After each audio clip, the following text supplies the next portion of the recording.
It's a perfect day for baseball at Little League Southeast Park in Warner Robins, Georgia. The Little League Southeast Regional continues. Goodlettsville Little League out of Tennessee takes on Peachtree City National representing Georgia.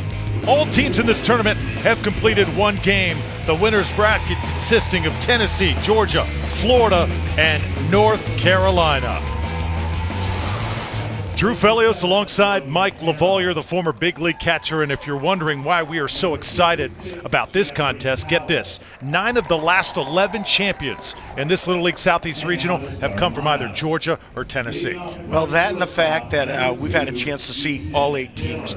I look at this game possibly being a preview of our championship game. Both of these teams have experience. They have a lot of talent. Tennessee, the defending champions from Goodlettsville Little League. R.J. Moore, a player who was the starting pitcher in the last game. He'll start in the field this time. Yeah, you're right. He bats third for him. And just like Rucker from yesterday, he had a big 3-run homer. Rucker's on the mound. Now you need that experience from last year from R.J. Moore. Let's see what he can do being the third hitter in that potent lineup. And an amazing player for Georgia's Trey King. Amazing what he does at the plate considering he's the catcher. Well, Trey King also was on the mound yesterday. Today he's got a different role. Instead of controlling the game from the mound, now he tries to control the game from behind the plate. He's their number 2 hitter, so he's a very important part of the table setters. Again, this is a team that's very, very talented. If Trey King's on board, they're going to score some runs. Great matchup as we've got the consistency and the veterans of Tennessee against the explosiveness of Georgia.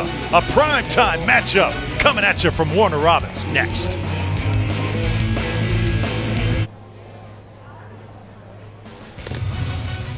Tennessee and Georgia here in round 2 at the Little League Southeastern Regional Tournament. And we're set to get underway. For Georgia, one of their tallest players on the mound. He is an imposing figure, Jace Blaylock. Mike, what does he bring to the hill? Well, he brings gas.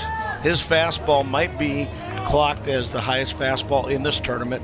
He's got the possibilities of upper 70s, which is well over 100 miles an hour if you're going to compare it to a major league fastball. He's got a good curveball. The whole key for Jace Blaylock is getting it over the plate. If he's throwing strikes, he's really tough. Take a look at that Tennessee lineup. Easton Dillard will get things going. Carson Rucker hits second, followed by R.J. Moore. Trevor Marson is tough to deal with. He's the left fielder. And then Gupton, Nix, Page, Hood, and Dakins, the center fielder, rounding out the final 9.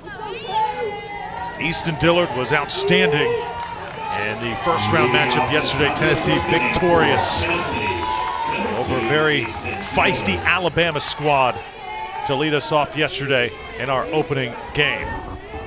So Georgia in white, Tennessee in blue were underway for Warner Robins. First pitch foul to the backstop. Now first fastball clocking in at 71 miles an hour, just a shade over 92, 93 miles an hour if you're a big league pitcher. So we'll see if he's getting loose. Ball on the outside part of the plate. Our umpires today, Rich Bavalacqua. Behind the plate, first base, David Singleton. Second base, Michael Oakes. And at third base, Donnie Caudle. That's a strike. 1 ball, 2 strikes. The count on Easton Dillard. Dillard, one of 3 returning players for Tennessee. Team that won the Southeast Regional and went to Williamsport last year. Good job of holding back by Dillard that time, and it's 2-2. It's very intimidating whenever you're facing a pitcher that's got this much velocity. He's a big, strong guy out on the mound.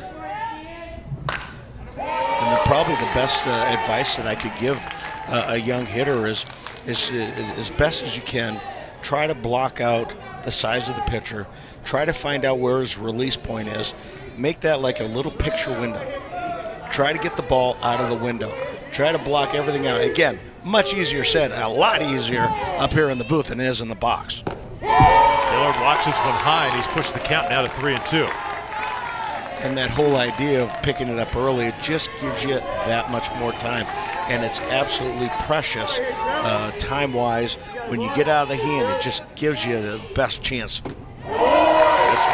tight inside. That'll be ball 4 for Easton Dillard. Leadoff hitter is aboard for Tennessee.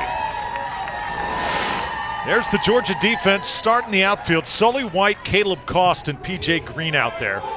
Garrett Martin at third base, Garrett Arrington at short, Aaron Gates at second, Bryce Aylwine the first baseman, and behind the plate today is Trey King.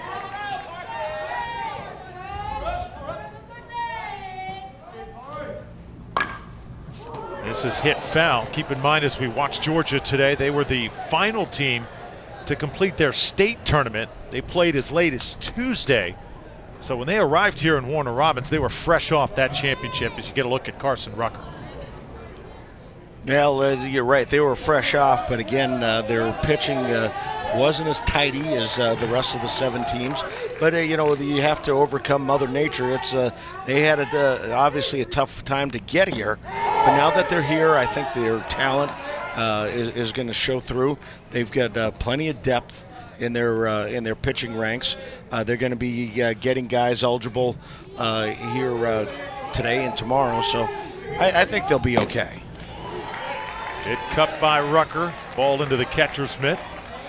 1 ball, 2 strikes. Carson Rucker, the guy who really changed the game for Tennessee yesterday. They were trailing Alabama with 1 swing of the bat. He hit a 3-run homer to get Tennessee the lead for the first time. They never relinquished it. This time, though, swung a little bit late on it, and he's the first strikeout of the game for Jace Blaylock. Well, as hard as it is, you got to try to get Jace Blaylock down in the zone.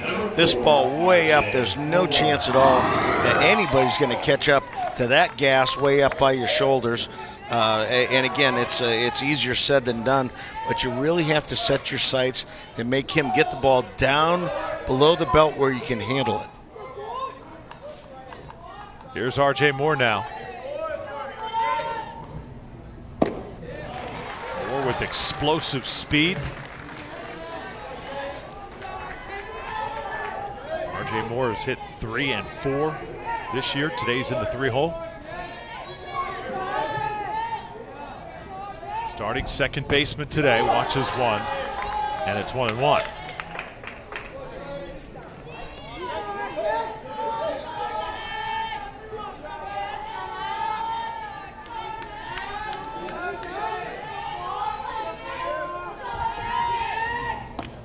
Have not had much of a wind through 2 days of action in Warner Robins.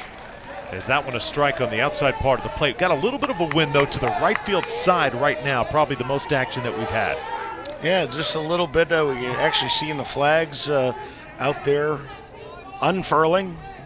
And a little advantage to those right-handed hitters that hit opposite field or left-handed pull hitters. And that will help any balls up in the air. 2 balls, 2 strikes now as Dillard advances to second. A little bit of wind to work with there as R.J. Moore has 2 balls, 2 strikes to him, and once again the ball into the catcher's mitt. Jace Blaylock, his second strikeout here in this first inning. Now batting for Tennessee, number 12, Trevor Marson. So now it's Trevor Marson's turn, the left fielder.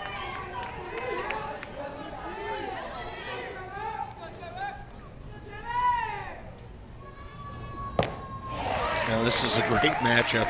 You're talking about 2 powerful young men right here. Jace Blaylock on the mound throwing gas. You got Marson at the plate. Trevor Marson, who's got huge power. If there should be a connection, there might be a loud noise.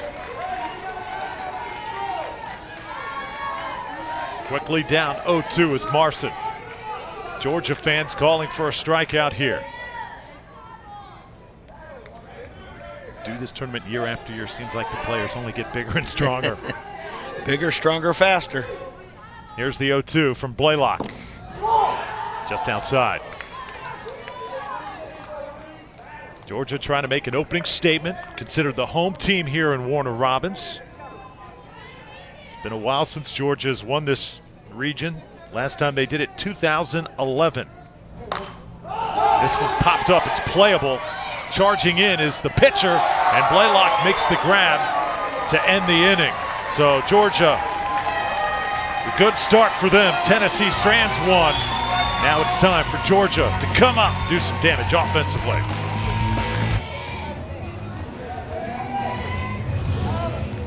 Scoreless after a half inning. Tennessee kept off the board by Peachtree City, Georgia. And now Peachtree City will head to the dish for the first time. They'll be facing Carson Rucker here this afternoon. Well, Carson Rucker not quite as powerful as Jace Blaylock. His fastball, though, a good fastball in the upper 60s, and his key pitch is his curveball. If he's got that curveball going, again, this is an exciting lineup for the Peachtree City, Georgia team, and he's going to have to get that breaking ball over to be effective. Garrett Arrington to lead things off. Trey King hits second. Blaylock, the big stick, hitting third today. Alewine in the cleanup role. Gates, Koss, White, Martin, and P.J. Green round out a lethal Georgia lineup. So Tennessee able to contain Alabama yesterday. Interesting to see if they can do the same against Georgia, because offensively, I think Georgia was probably the most impressive team after that first round. And they were, and the fact is, I don't really think that they swung the bats nearly as good as they can. They scratched for some runs, but I tell you, whenever it comes down to it, if they get everybody clicking, they're going to be tough to shut down.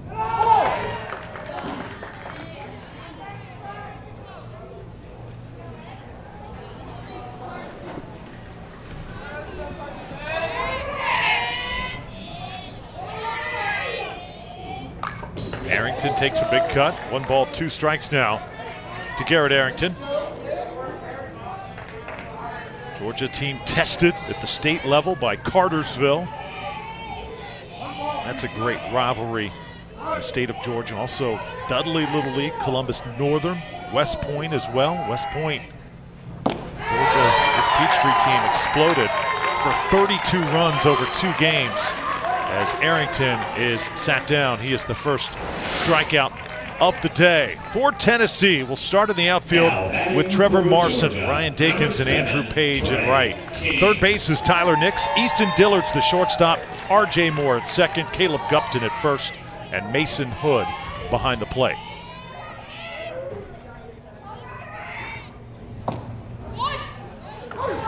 Another strike. Good start for Carson Rucker. And that strikeout pitch and that first hitter, Garrett Arrington, had to try to hit that sweeper. That breaking ball, it just really has a lot of break to it. It's one of those pitches that comes in. If you don't pick up the seams early, you're really going to have a tough time with it. Now it's Trey King.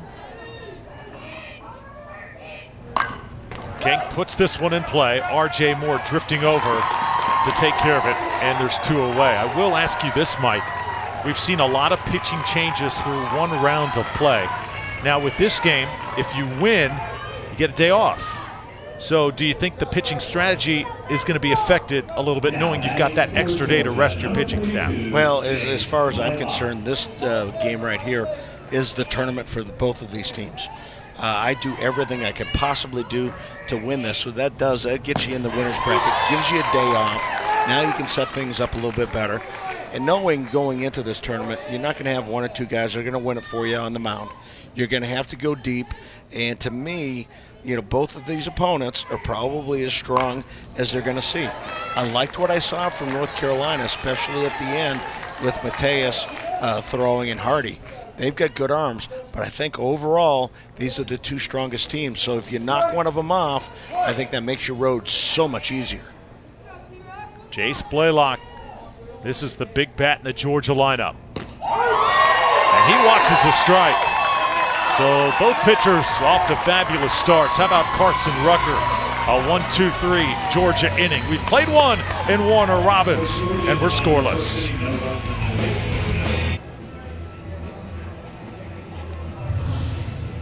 Just a great matchup between Tennessee and Georgia. Still scoreless after 1 inning of play.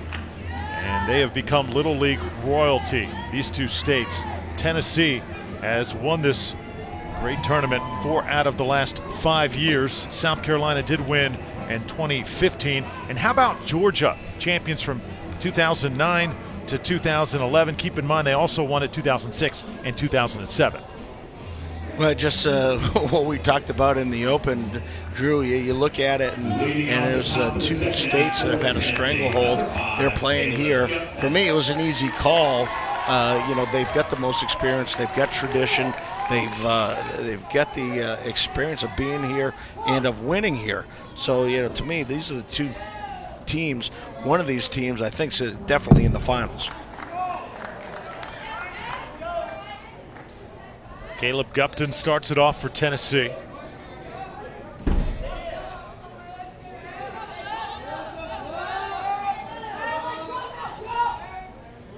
I think the teams that have an edge here in Warner Robins are teams that are really pushed at their state levels.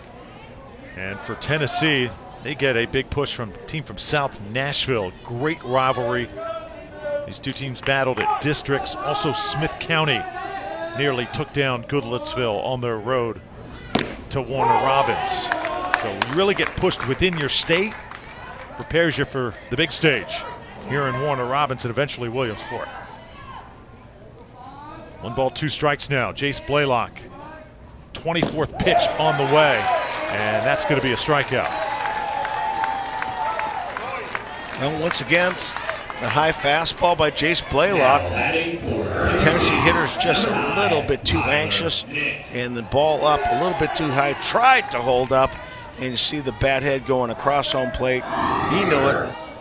Hardest thing to do is lay off that high fastball.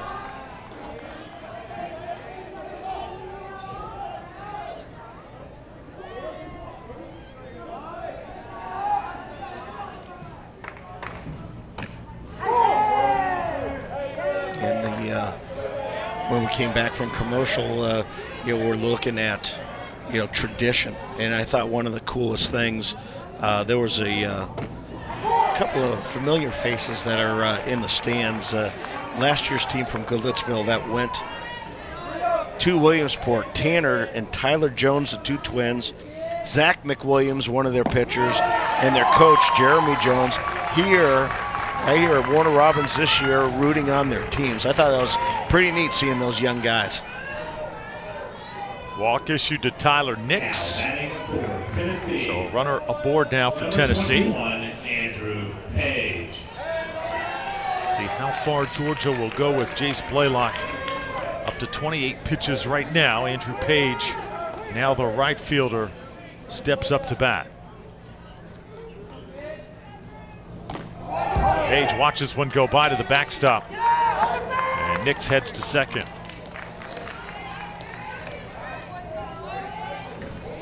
Now this game, as good as both teams are, it may hinge on, a wild pitch, possibly a ball that's not fielded properly, a bloop base hit, a bunt. These teams are so very good.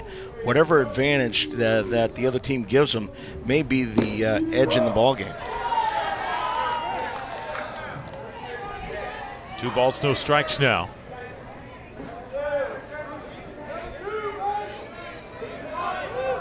Blaylock versus Page. Andrew Page, tremendous speed. Great hands as well defensively. There's those quick hands getting around on one that jammed him as he fouls that one away. Look at that. It was almost like self-defense.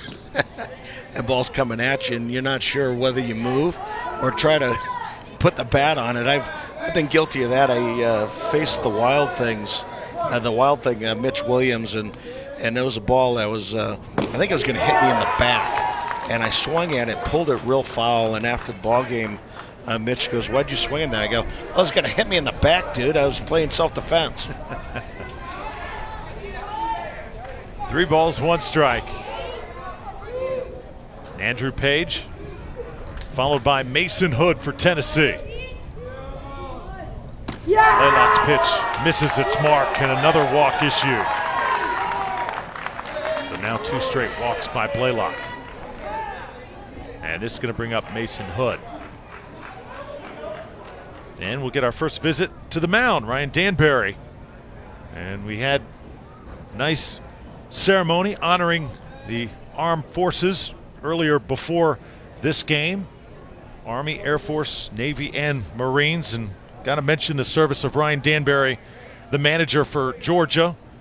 You take a look at a great ceremony, Little League Baseball, round of applause before this contest. Jen Colvin out on the field, and some dedicated servicemen right there. Really an emotional moment here at the Little League Southeast Regional. Yeah, all those gentlemen, Vietnam veterans, and what a great tribute, both by Little League and the entire town of Warner Robins.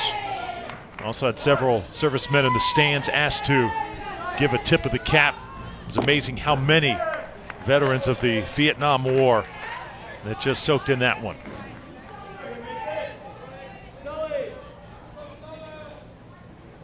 Good crowd on hand here at Little League Southeast Park in Warner Robins, Georgia. Tennessee and Georgia battling. That's going to go to the backstop. Tennessee now is going to have second and third.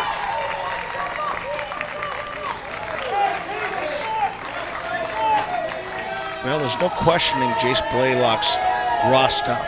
He throws plenty hard. He's got a good breaking ball that we've seen so far. It's all about whether he's going to be able to get it over the plate enough. So far, no hits, but they've got a couple of walks, a wild pitch. Now they get second and third, a little ground ball right here. Tennessee can very well score. Hood showed bunt, pulled it back. And one thing to keep in mind, though, about a power pitcher, and when you get second and third, there's one out, he's always got the strikeout. And that's something that you really can't replace. Hood squares around, can't get a piece of that one. 2 balls, 2 strikes now. Jace Blaylock can somehow retire Mason Hood here. He'll face Ryan Dakins in the 9-hole. Chance to get out of this inning without a blemish. Tennessee manager Chris Hood. 2-2 pitch now to Hood. Ball gets back, but Trey King right on top of it. I think that really helps out Little League Baseball, Mike, because you're going to have a few pass balls. If you've got an athletic catcher that can locate the baseball, that's huge. Well, hopefully you don't have to do it too often, because the more times you go back there, the better chance that you're going to have a ball take a bad bounce and you're not going to be able to retrieve it in time. Full count.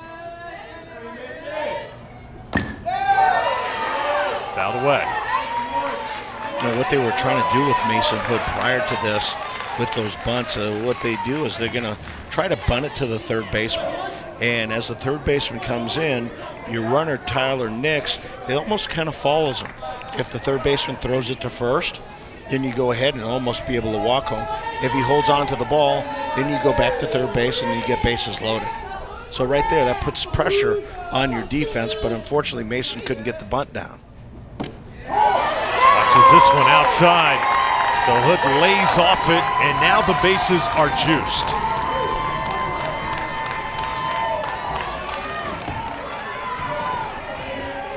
Now this is the tightrope that you have to walk as a head coach when you have a power pitcher out there that has some struggles with his control.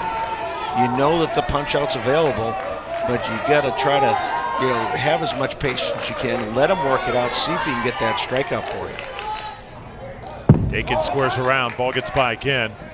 And again, Trey King able to locate it. So Ryan Dakin's the center fielder. And then it's the top of the order for Tennessee.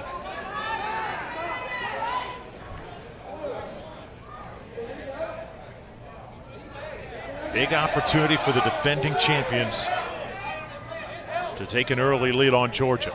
All right, so what's going on right now? Ryan Danbury asked our home plate umpire, Rich Bavalakwa, to check with the first base umpire, David Singleton, to see if he went around, if he actually tried to bunt. They did the appeal, and it was granted a strike.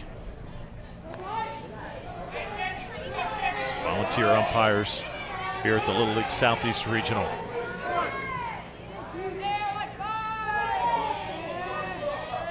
Second pitch from Blaylock gets away again. Trey King has been making routine trips back to the backstop. Well, he's going to have a little chat with Jace. go out there, find out, whether they're going to go to a swimming pool, maybe go get some ice cream, maybe watch a movie. That's what I'd be doing if I go out there. Bases loaded. I get his mind off and let him relax. Big swing and a miss. That's strike 2. Blaylock keeping his composure out there.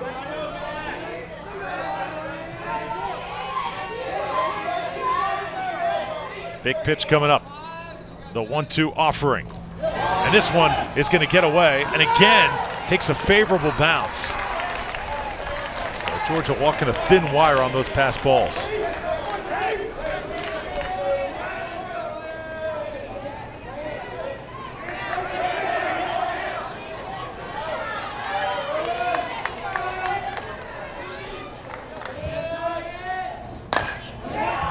This ball's fouled away.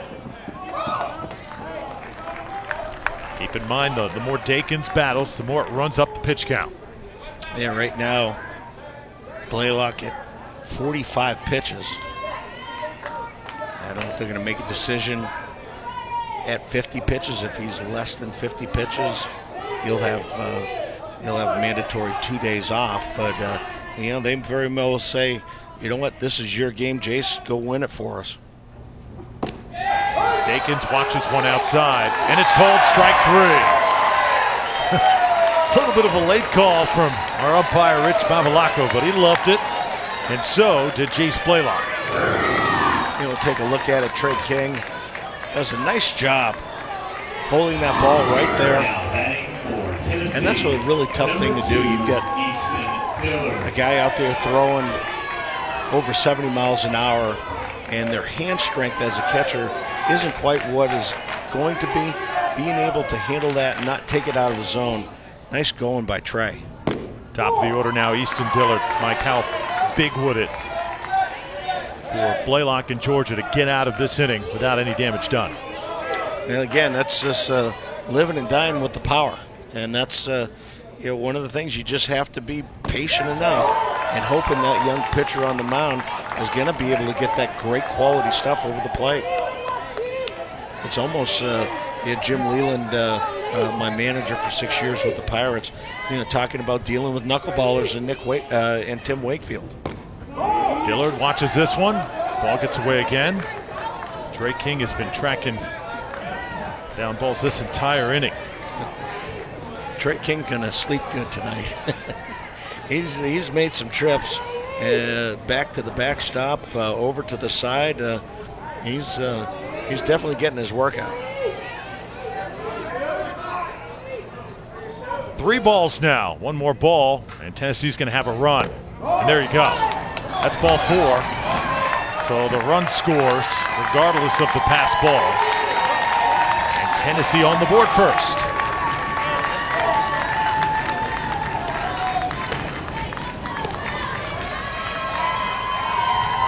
Well, at 50 pitches now comes decision time.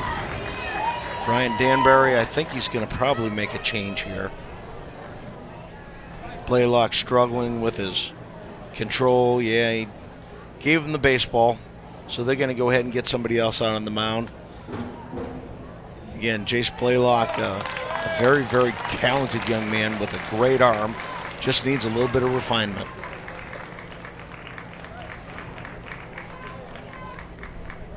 So Blaylock heads over to first base, and that'll give us a chance to step aside as Garrett Arrington becomes the new pitcher for Georgia. 2 outs here, top of the second.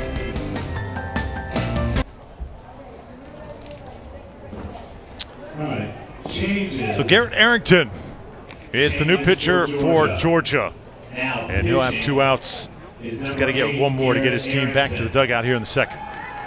Moving to first base, number 42. Well, as we see, Garrett Arrington a little bit different with his delivery. He's a sidewinder, so the velocity isn't quite as important. It's more of a deception. It's more about trying to find the release point as a hitter. Instead of looking up top above the shoulder, now you're looking somewhere off to the side by the hip. But he still throws a good fastball in the mid-60s. Got a slider and a changeup. His slider is really kind of like a curveball, but with him from being a sidewinder, it's almost like when you go to the beach and then you throw a frisbee, and it just kind of just keeps turning and turning. That's what that sidewinder's breaking ball is like. This is hit hard to left field, and it's going to drop. 1 run scores. Everybody holds. Tennessee gets another run on the board.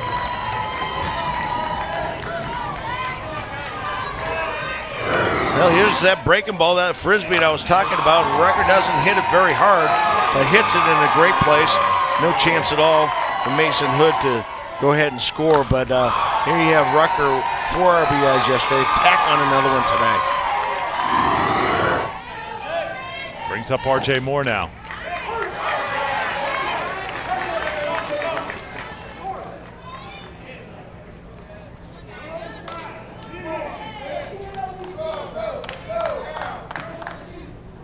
Moore watches strike 2. And incidentally, that was, even though we got 2 runs, that was the first hit of the ball game.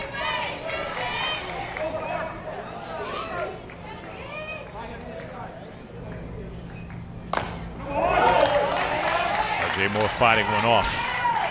Still 2 strikes. Tennessee with experience. They've got talent as well.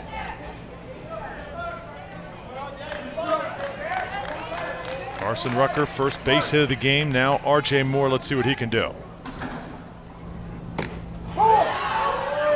This is on the outside corner. And trying to pick that outside corner with that fastball. I got to think at some point here he's going to try to throw that slider and see if he can get R.J. Moore out in front of it. Garrett Arrington, there's that sidewinding action working its magic for Georgia. Tennessee does get 2, but they lead here through 1.5 in Warner Robins.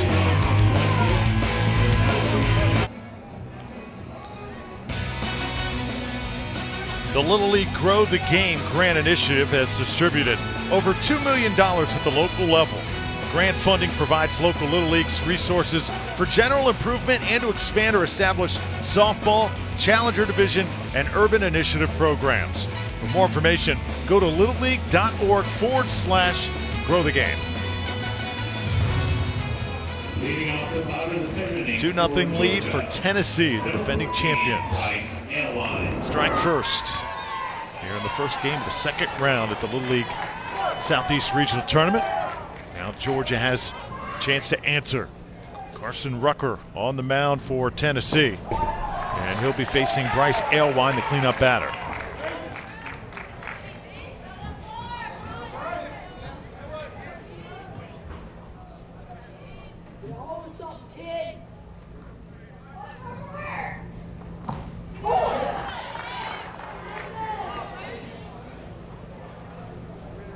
Infield playing in interesting territory.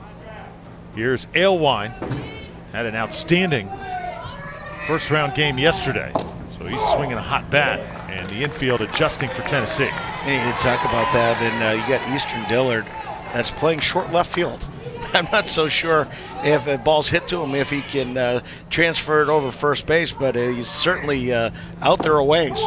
You see that in the big leagues, mostly on the right side of the infield, where you have a left-handed pull hitter, where they move the second baseman way out there. But I tell you, he's playing about regular shortstop on the big field.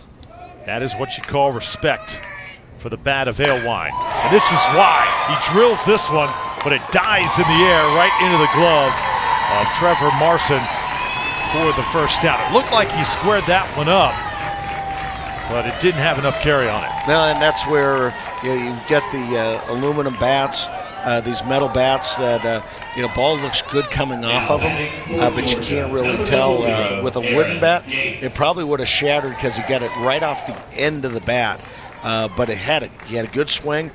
He waits just a little bit longer, and we're looking at a 2-1 ball game. Aaron Gates now for Georgia, squaring around, pulling back for ball 1.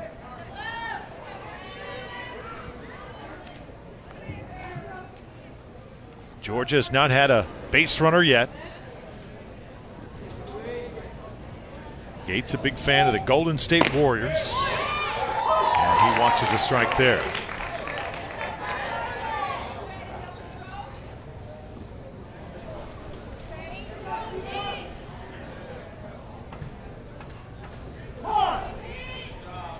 We're talking about the bats. There will be some changes made in the future. They're doing what they can do, really, to protect the pitchers. The ball comes off the bat so far, so there'll be a little bit more stringent regulations on how the ball comes off the bat. They're trying to make the bats a little bit more like a wood bat, so the performance is about the same. It's really difficult. A lot of folks on both sides, hey, you should go to wood. Gee whiz, we can't afford wood. And some of these wood bats they're very, very expensive. So these aluminum bats and whatnot, they cost a little bit, but they last a little bit longer. But you do have to start protecting these pitchers, because I tell you, the kids, we mentioned it earlier, bigger, stronger, faster. So, but yeah, Little League Baseball is implementing those changes here in the near future.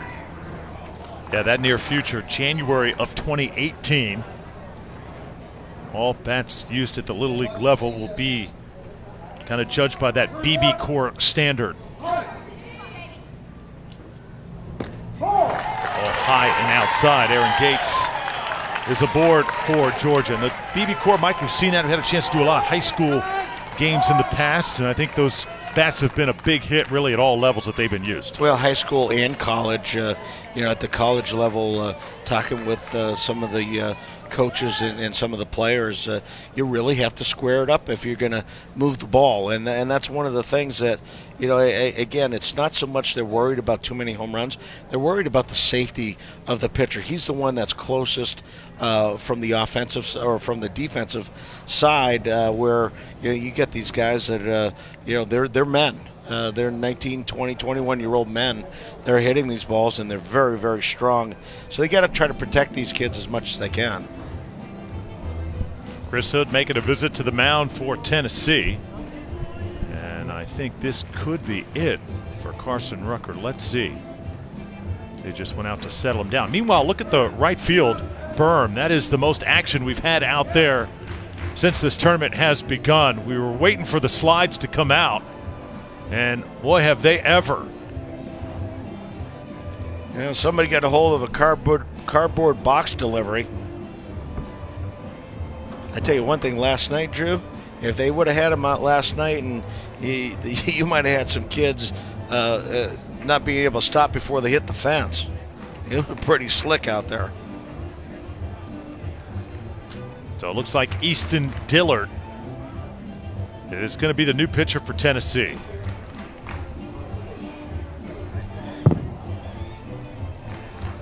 Let's take a look at the pitch count numbers, as Carson Rucker was actually right at 20 pitches. So they're going to keep him available for tomorrow. There's the eligibility numbers. Coaches will work accordingly. And as the tournament goes on and we see, when it narrows down, we have some teams that end up getting eliminated, then you're going to start having some pitchers that are going to go a little bit longer. Right now they're doing their very best, all these coaches are, about, being able to keep as many kids available as they can. I would have to say the winner, or the winners that go into the winner's bracket, that'll be one game away from the title game. I think that's whenever you're going to start seeing kids go much deeper into these games, going into the fourth, fifth innings, maybe even going up to the maximum pitch count of 85 pitches. Easton Dillard, such a great story for Tennessee. Great athlete, pitches, he leads off for this Goodlettsville team. And keep in mind, he is the one player that we talk about. He is a diabetic, and he wears a pump that pumps insulin into him. Wears it on his belt. You may be able to see some wires back there at some point. They were a little more visible yesterday, but considering what Easton has had to deal with over the years. Remember last year, Mike, he was kind of a role player, did not see a lot of action, but this Tennessee team really counts on him, and the coaches say that he's an animal. He loves to slide, he loves to play, loves to run, always hustling. Not one thing this young man cannot do. Stuff-wise, he's a pitcher, relies on location. He's got a good cutter as well as a good curveball.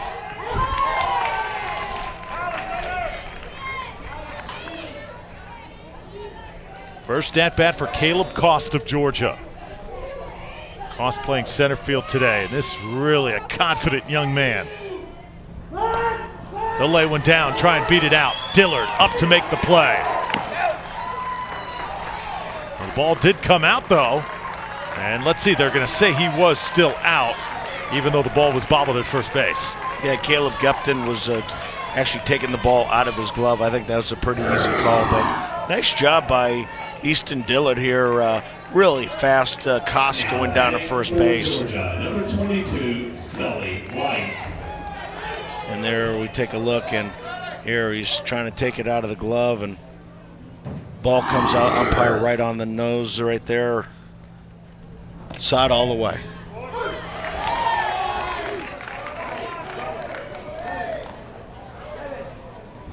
Caleb Gupton over there.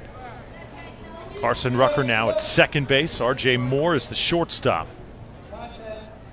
Sully White, the hitter for Georgia. Waves at that one. And called a strike, so 2 strikes now to Sully White with 2 down.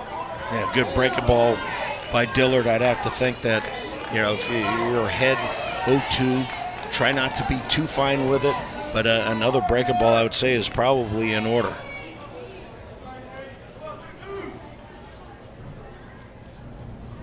White swings and a miss for strike 3. Easton Dillard comes in for Tennessee, takes care of business. It's 2-0 after 2 in Warner Robins.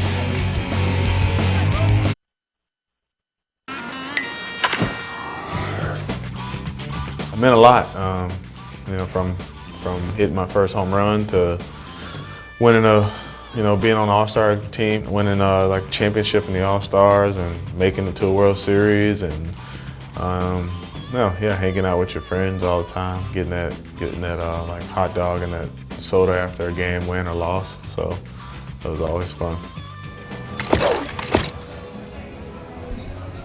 So the slides continue in right field. 2-0 Tennessee over Georgia.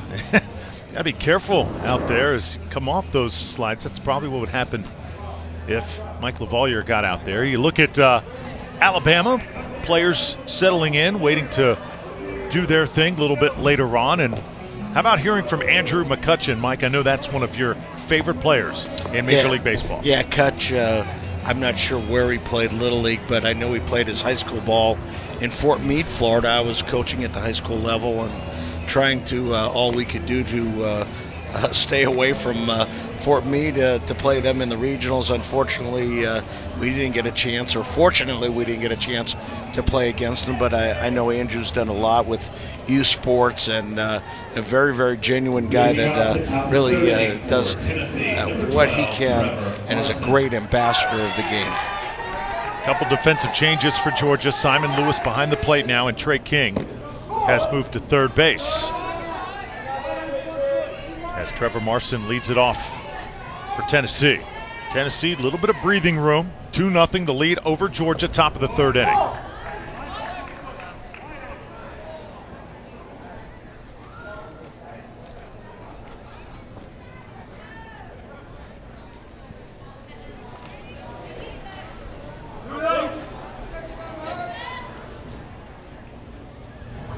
Marson popped up his last time up.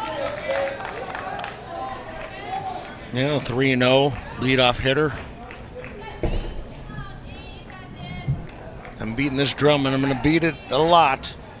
That leadoff hitter is so important to every inning. And to make him get on base via hit is much more important to me than giving him a free pass.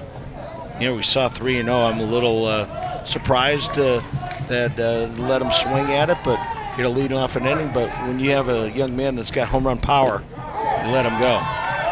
That very close. Marson takes it for ball 4. So 4, 5, and 6 up for Tennessee. Marson aboard, and that's going to bring up Caleb Gupton.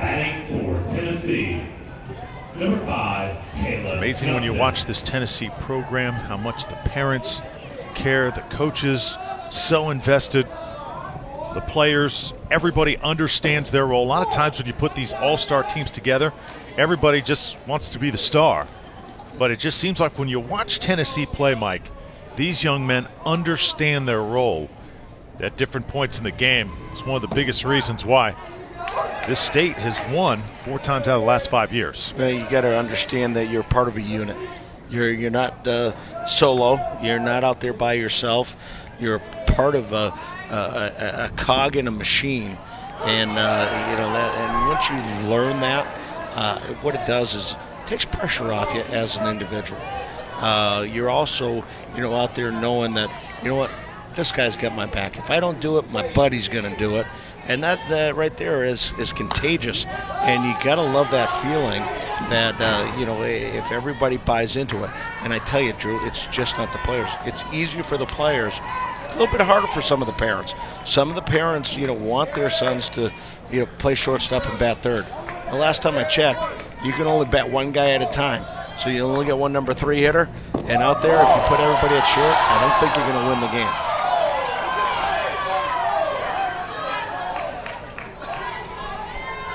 Two balls, 2 strikes now. And some of our Peachtree City fans are just a little agitated with our home plate umpire. Thought that was obviously a strike. I tell you, a good way to find out, if somebody wants to umpire, you go to one of these games or a practice game and say, hey, when you folks come down here and umpire, guess what? They stay up in the stands. 2-2 delivery from Arrington. Good at bat. Caleb Gupton doing a nice job fighting off some tough pitches. Gupton struck out his last time up.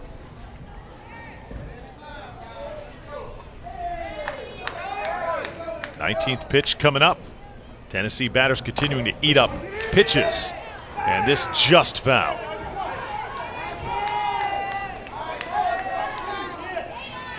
So Jace Blaylock starting this game on the hill for Georgia. Goes 1 1/3. And Garrett Arrington now with the task of trying to limit the production of this Tennessee offense. 2-2 pitch coming up.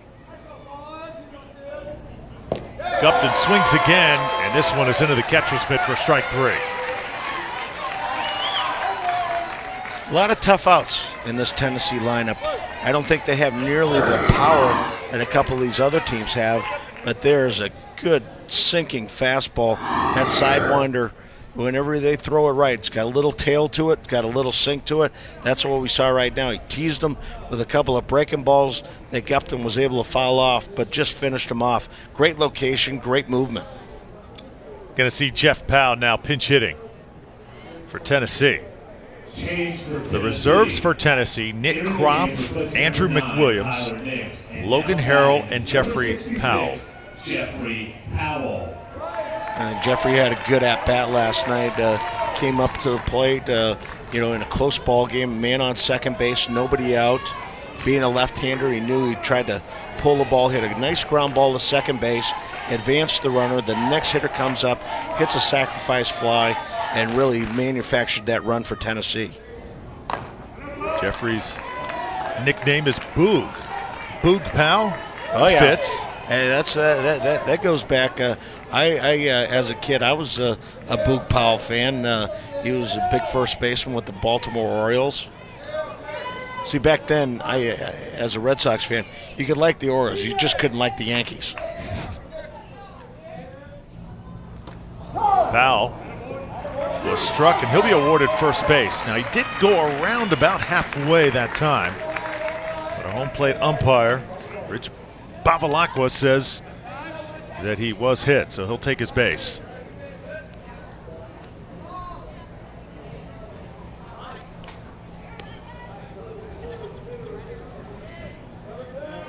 Andrew McWilliams now will come up for Tennessee.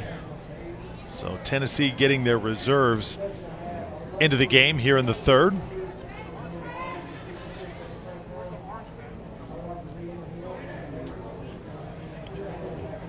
Chris Hood, the manager of this Tennessee program. Assistant coaches Mike Carroll and Kelly Gupton both played in Goodlettsville Little League as they were growing up. Both talked about the experience and what that time meant to them. And now a change made at first base. Tyler Nix comes in to run for Jeffrey Powell.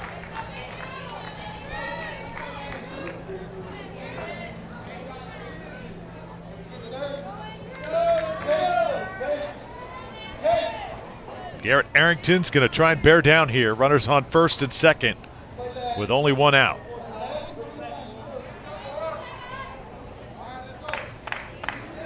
Yeah, this Tennessee lineup, I mean, they just keep coming after you. Good philosophy. They all look like they handle the bat well. They try to keep the ball in play. Strikeouts are part of the game, but every time that you can make that pitcher work just that much harder certainly helps everything. Gets their pitch count up, plus you see more pitches.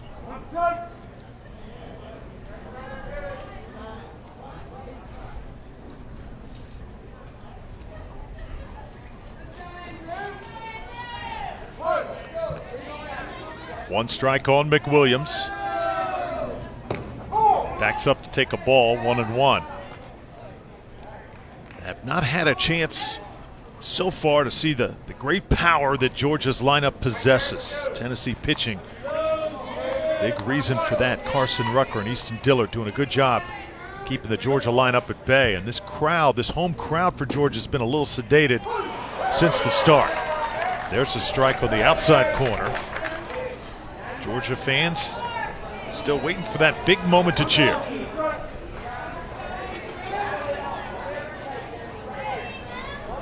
Two strikes now to Andrew McWilliams. Tennessee hitters continue to battle. Another breaking ball by Garrett Arrington in a good spot.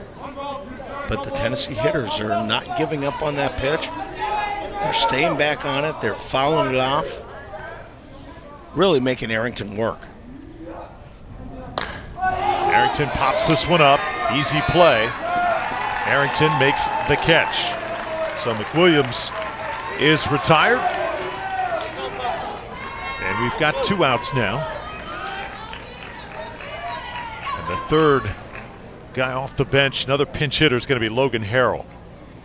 That previous play, that little pop-up to the pitcher, we saw all the umpires point to the top of the, or point towards the sky, and what that meant was the infield fly roll. At that point, the batter is automatically out. The runners can run at their own risk. And I've seen it happen where there's a pop-up and teams will let the ball drop. That like I said, that batter's already out. And if your runners go ahead and try to advance, you throw ahead, you tag them out. They are actually out. So there's a little trickery out there. So all you coaches, go over that with your team. It's an interesting rule, but it's also something that, you know the rules, you can take advantage. That is risky business to let that ball hit the ground.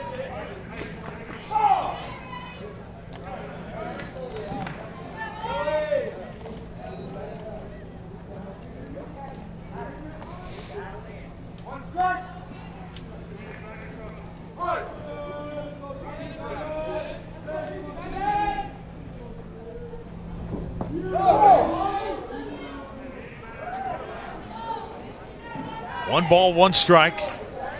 The batter is Logan Harrell. 30th pitch is on the way from Garrett Arrington. This one's going to get away. Simon Lewis goes to the backstop, and both runners advance for Tennessee.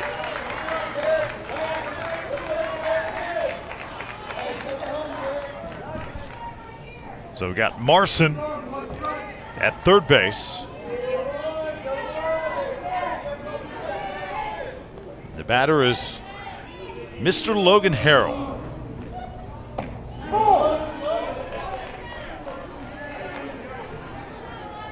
Tyler Nix is at second. 3-1. Garrett Arrington does not want to load the bases up here. So a big pitch, and it's lined right back at him. A base hit into center field. Bobbled by Cost out there, and it's going to allow the second run to score. Tennessee has taken a 4-0 lead. Logan Harrell comes through off the bench. Just a rocket back up the middle. Garrett Arrington, no chance to knock that one down. Caleb Cost trying to choke out that run at home plate. Came in and charged, couldn't field it properly. By the time the ball came down, shortstop Elwine ended up with it too late at home. I tell you, this Tennessee team, you know, they're pesky. They have good at-bats. When they get 2 strikes, they find a way to put it in play. So credit the Tennessee coaching staff in this 3rd inning. They've gone basically with all of their pinch hitters. Andrew McWilliams, Logan Harrell, Jeffrey Powell, and Nick Croft now will be the next hitter. So that is confidence in your guys off the bench, knowing that they're going to come through. And they produce. They put 2 more runs on the board. That's a credit to Tennessee and why they are the best here for out of the last 5 years. Yeah, when we're interviewing the coaches, before the tournament starts, ask a lot of them, is there someone that stands out on your team? And usually there might be one guy that's, just absolutely head and shoulders above skilled-wise. But for the most part, they go, you know what, we've got 14 young players that all play really well. And, we have to sit somebody. We can only put 9 guys out there. But every time that we take somebody off the bench, we have got ultimate confidence in all of these players. And Tennessee is one of those that, they make no qualms about it. Hey, they'll put up anybody in any situation and feel confident about them producing. Hit into right field, another base hit. Tennessee not done yet. P.J. Green fields it and throws it in. Tennessee with a 2-out rally here in the 3rd. Well, another pinch hit, base hit. Nick Croft, ball away, slider. Hits it in a perfect spot. P.J. Green with a nice job getting the ball in, but no stopping Logan Harrell on the way to third base.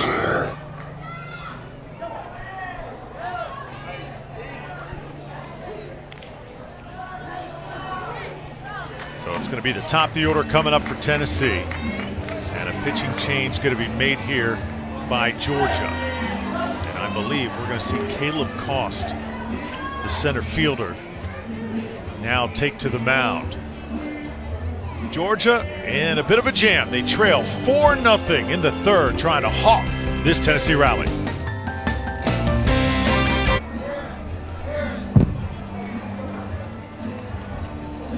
Well, a couple days ago when we talked to Georgia coaches, they raved about the overall skill of Caleb Cost, the nephew of the great Andre Dawson, the Hawk. Mike, we're going to get a chance to watch him work on the hill. Well, you can tell in center field, I was watching him during warm-ups, and possesses a very, very good strong arm. Of course, throwing from center and throwing from the mound are 2 different things. You have fastball, he's got a breaking ball. And again, the biggest part of his whole repertoire, if he's throwing strikes, he's very, very effective. Another change for Georgia. Moving to second base now is number 8, Garrett Arrington. And heading to center field is number 00, Aaron Gates. Garrett Arrington now moves to second base. And Aaron Gates goes from second in the outfield. He'll be in center, replacing Caleb Cost. So Georgia trying to get back to the dugout. Tennessee has scored 2 in this inning. They lead 4-0. Top the order, though, this is where Tennessee is so dangerous, with Easton Dillard leading the way.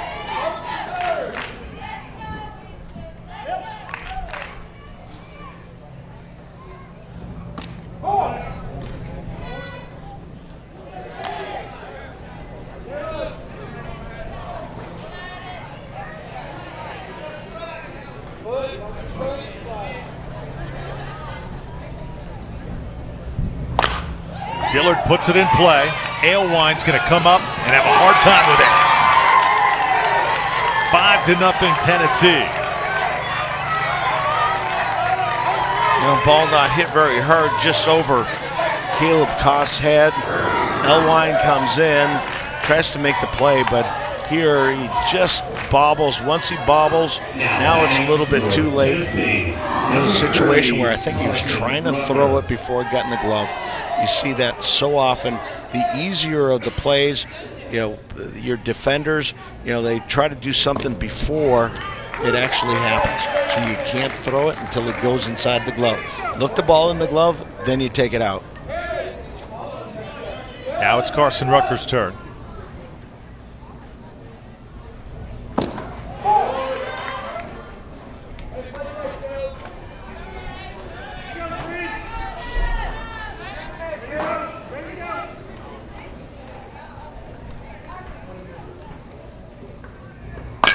Rucker hits it hard, and it's going to drop in right field. Green up throwing for Georgia. Here comes the run home. Another run is in. Tennessee keeps this 2-out rally going as Nick Croft was able to beat the throw. Initially thought that third base coach was going to hold him. Nick Croft, he'll turn third. He was going all the way. We'll take a peek at this. Nice line shot into right field. Good piece of hitting by Rucker. Here's the throw from the second baseman, and a little bit too late. Have to think if the throw was in a little bit more towards the mound or towards home plate. If the first baseman was the cutoff man, might have been a little bit easier of a relay. Might have had a better chance of getting the runner.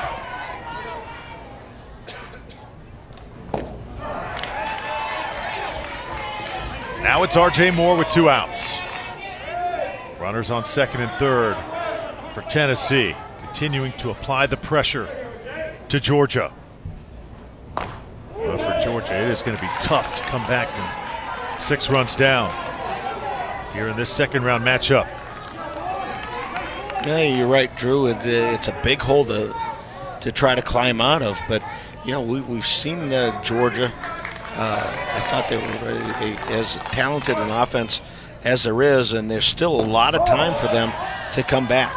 The key, though, is if you're Peachtree City, you got to be able to end this inning right now. 6 runs is something.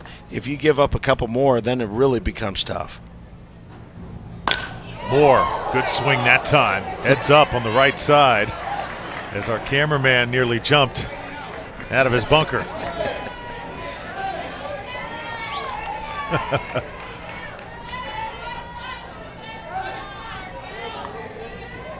I'd have to ask Tim down there if that ball actually gets a little bit larger in the lens as it's coming towards him.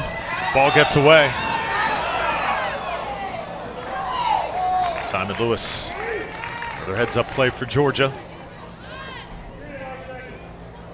Easton Dillard trying to cross the plate, represents the 7th run for Tennessee.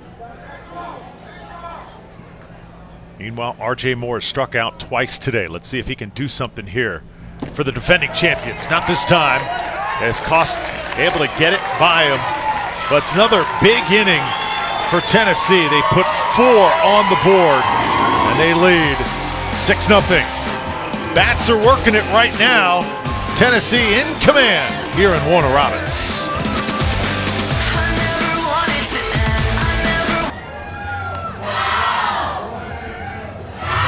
Day 2 of the Little League Southeast Regional Tournament. Tennessee and Georgia, all Tennessee so far. And a showdown of what we thought were the 2 best teams. Tennessee has played exceptional. Georgia's offense yet to get going. Temperature has increased here on this second day of competition. Remember, only got through 2 games yesterday, had about a 4-hour rain delay before our 3rd game was called last night. Florida and West Virginia resumed action earlier this morning. Florida gets the 11-7 victory. Also, North Carolina has advanced in the winner's bracket. And so far, this guy right here, Easton Dillard, has played some pretty impressive baseball for the defending champions, Tennessee. And this is where you're going to count on Easton Dillard to show his experience from last year, one of the 3 returners from the regional championship team that advanced on to Williamsport. And, you know, the one thing that Peachtree City has to, know that you've got 12 outs. You've got to try to make these 12 outs as difficult as you possibly can.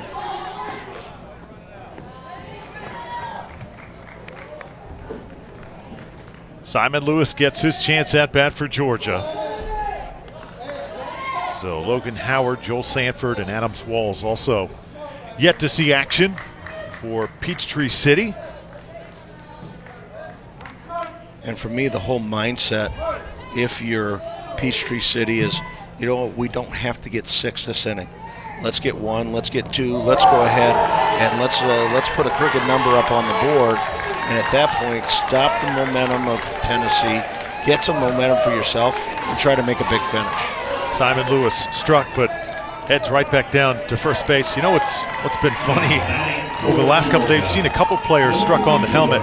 These kids don't even feel it. They just trot right down to first base like nothing happened. And I can assure you the baseballs, they're not soft.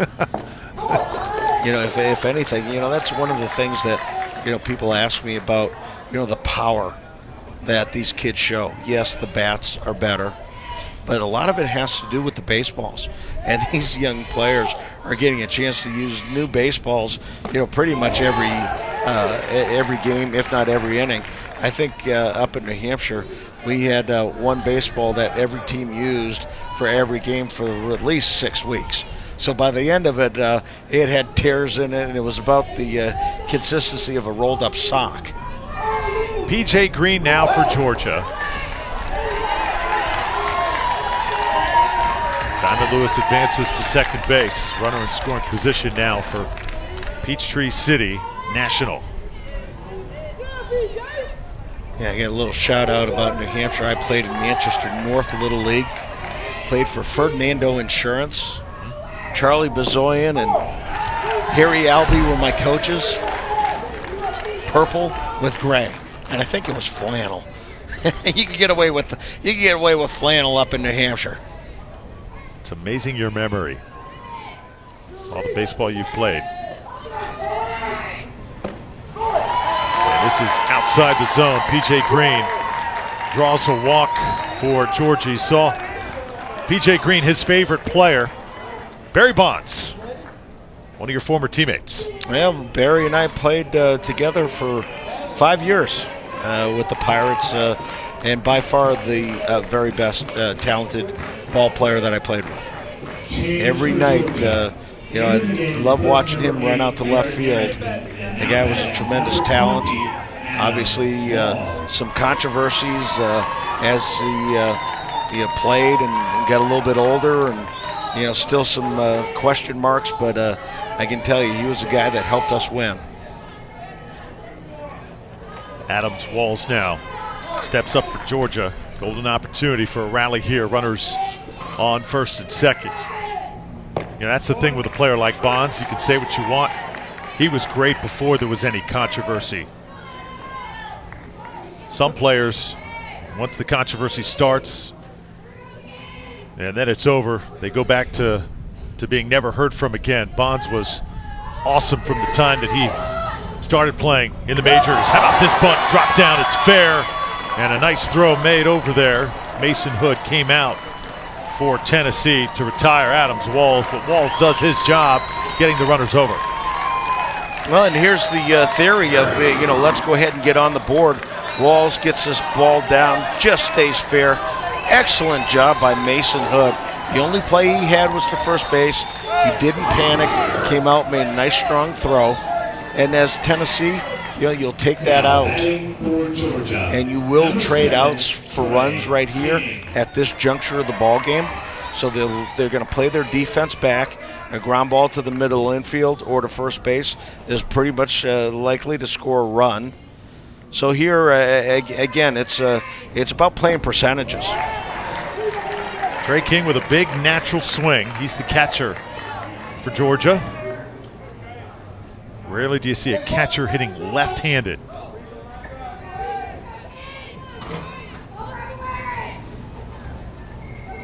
One out in the third inning. And there's a strike. Nice pitch from Easton Dillard. Yeah, nice breaking ball by Dillard. Also mixes in that changeup, gives a couple of different looks as a hitter.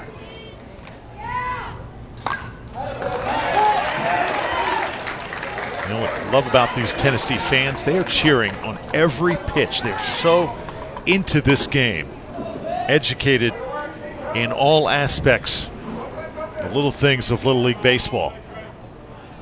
Players really feed off it as well. Big moment here, 0-2 count.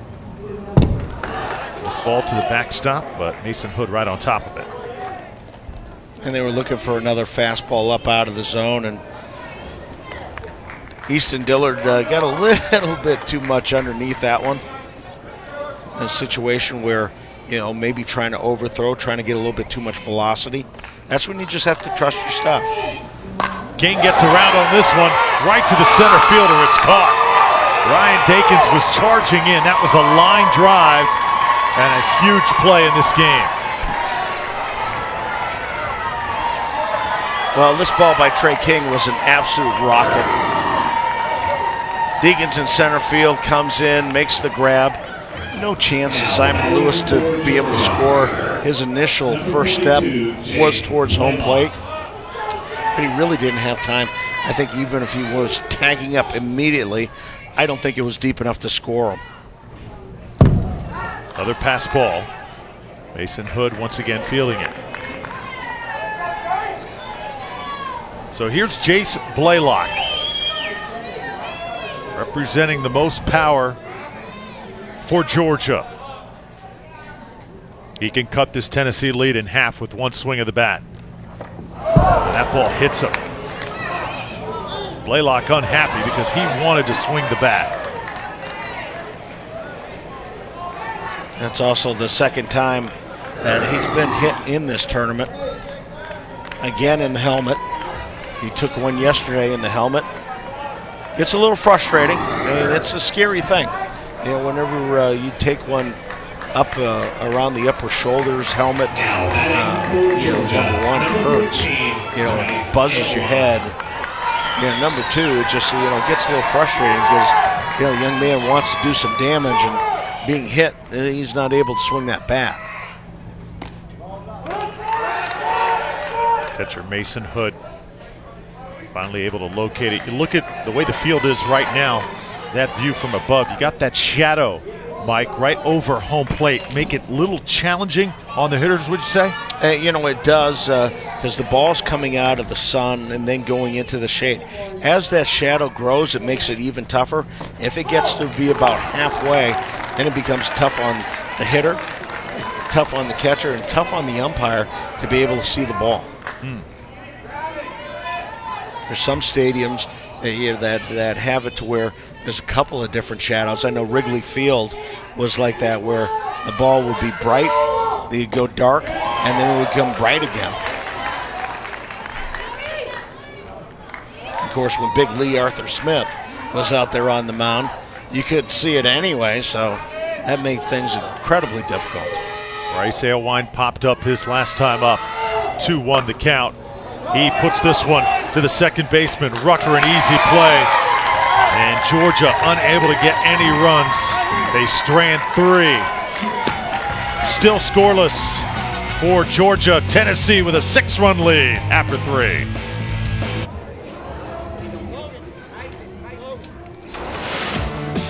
Day 2 from Warner Robins continues. We started the day with Florida taking care of West Virginia 11-7. North Carolina took care of South Carolina 9-2. Tennessee with the lead right now over Georgia, and still Virginia and Alabama, our first losers bracket game tonight in the nightcap.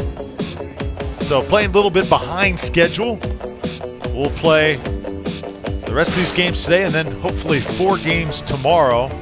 Conclude with the game on Monday before turning it over to ESPN and ESPN2. Georgia let a big opportunity get away in that last inning, straining 3. And it is amazing how Tennessee just has that championship knack of making plays when they have to be made. Georgia able to put runners on base, but East to Dillard just making the perfect pitches at the perfect times. His defense behind him. Carson Rucker has played outstanding as well.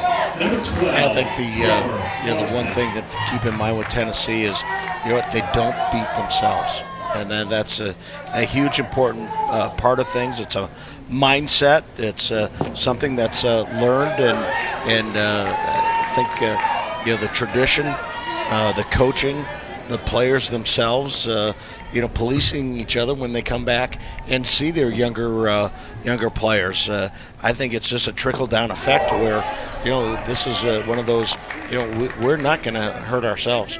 We refuse to lose. Trevor Marson leads off the 4th. And 1 ball, 2 strikes to him. Marson has a pop out and a walk here today. Has not really been able to get a piece of one. This young man has tremendous power.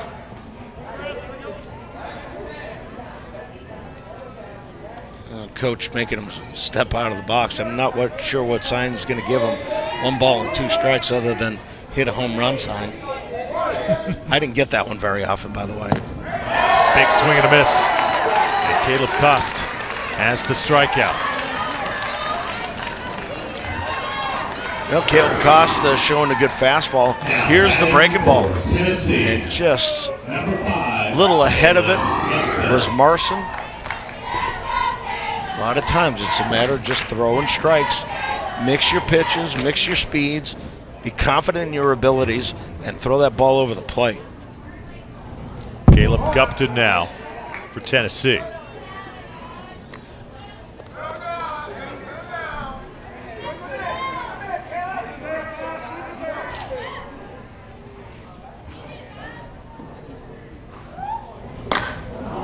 Gupton hits it to the second baseman. Tough play made by Garrett Arrington, but he does things himself. Sometimes you need something done right, just do it yourself. A little lesson for all of our pitchers out there. We'll take a peek and see what happened. And Arrington goes ahead and takes control, sees that nobody's there, beats the runner to the bag. But all of your pitchers, anytime there's a ball that's hit to the right side, get going towards first base. In spring training, as big league teams practice every single day, pitchers getting over to first base, covering first base. So whether it's the second baseman fielding it, whether it's the first baseman fielding it, always take advantage of that. Go on over, and like what happened there, big old Jace Blaylock went over to get that ball. There was nobody at first. If the pitcher would have hadn't gone over there, it would have been in just a nice little easy toss and a transfer for the outs. So as a catcher, in my mind, I'm always yelling, get over there, get over there.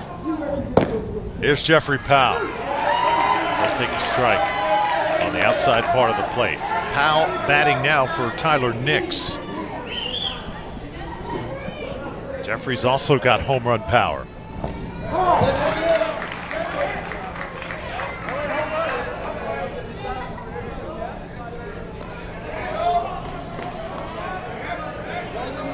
Caleb Koss doing a good job out of the bullpen for Georgia. Of course, we say out of the bullpen. Don't have designated bullpens really in Little League Baseball, but Goss started the game in center. And in Little League, you never know when your number is going to be called. We saw 11 pitchers in our last game. Not quite the same amount here in this game.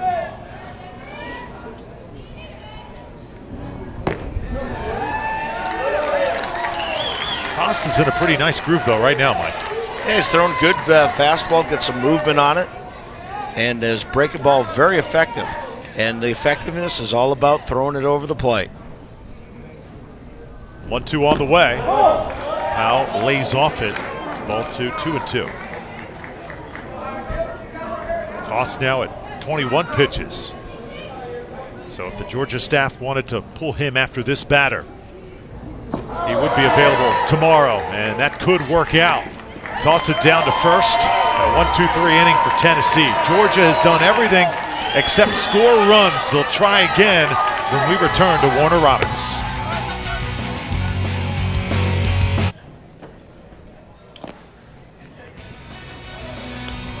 We invite you to catch all the excitement of the Little League World Series, including scores, stats, highlights, and much more. Go to LLBWS.org, or you can follow along on social media with the hashtag LLWS. You can also hit Mike LaValliere up at Spanky Catches or myself at Drew Sports TV. 6-0 your score. Tennessee leading Georgia. Number 17. 3.5 innings. The Little League Southeast Regional.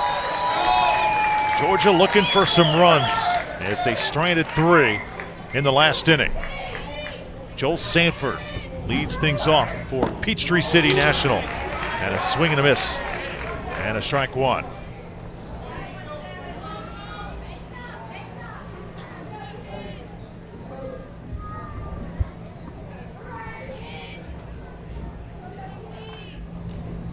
I will say this too, Mike. We talked about that shadow over home plate.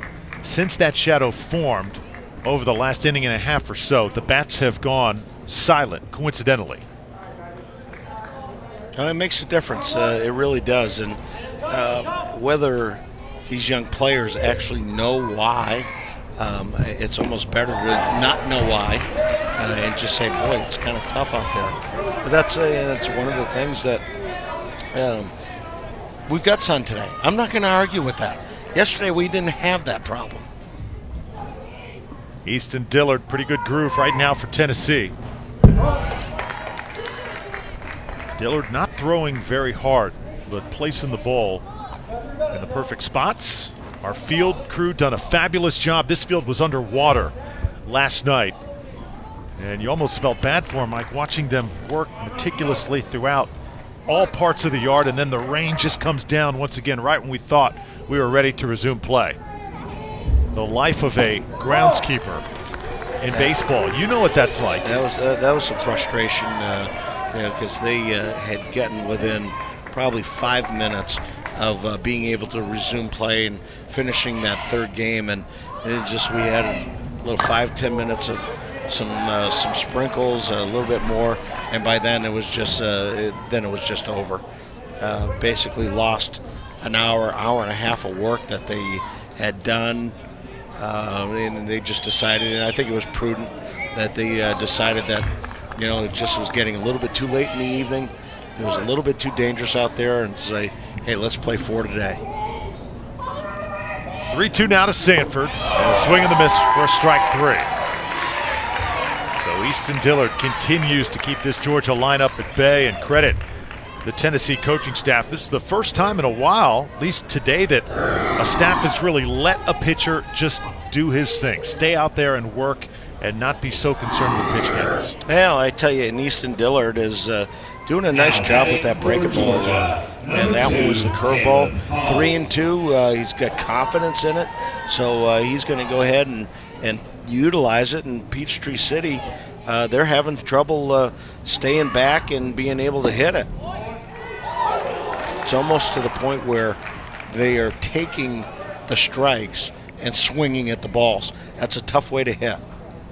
Caleb Kost's turn for Georgia. Talk about a guy that can really ignite a lineup. It is Caleb Cost. I remember my, and I'm not going to call this a fond memory whatsoever, but we were in our district tournament in Little League, and this young pitcher from Hinsdale, New Hampshire, had a curveball. And after I struck out for the third time, and I was bawling my eyes out, knowing that I'd never ever get a hit in baseball again. It worked out, but I tell you, it's a tough thing. First time you see a curveball, you just want to call timeout and say, "Hey, this is not fair. You can't let them do that." Easton Dillard has thrown his share here in this game. 2-1 the count to Cost, and hits it hard right at Tyler Nix. What a play! The stab and the throw, and Tennessee's superb defensive effort continues. Wow, he's shaking his head. There's smiles everywhere. He's just, look at that rocket. Take a look at this. Boom, reactions. Young man might be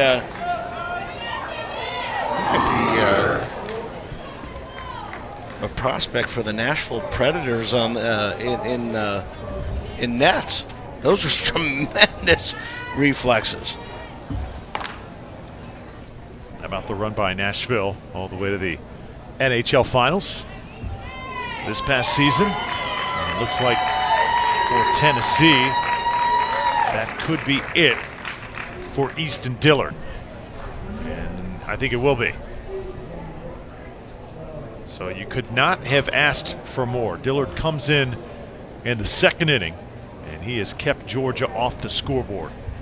Well, with him staying under the 21 to 35 pitch limit, he ends up with 36, but he's still in that. He has to take one day off. So again, part of the chess game by the coaching staffs. So we'll step aside. 6-0 your score. New pitcher for Tennessee. Georgia's got 2 outs, only 1 to work with when we come back.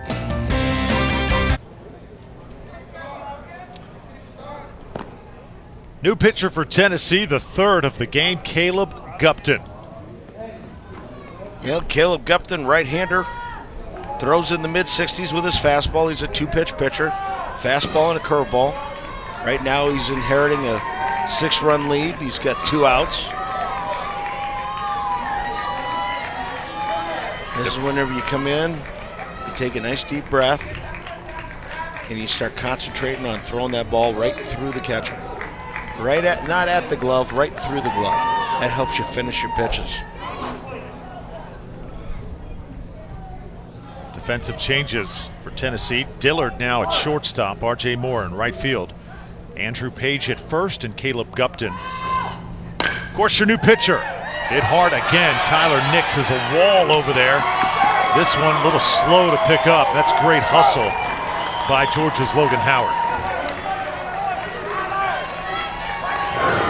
Yeah, Tyler Nix, this ball got on him quick. By the time he got to it,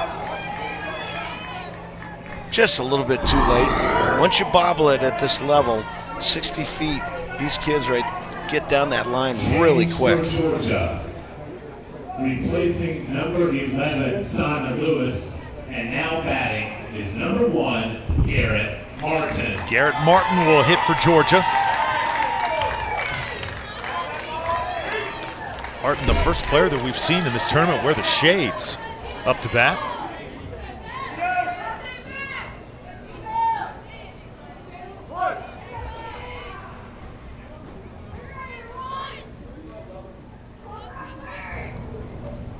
Gupton throwing hard.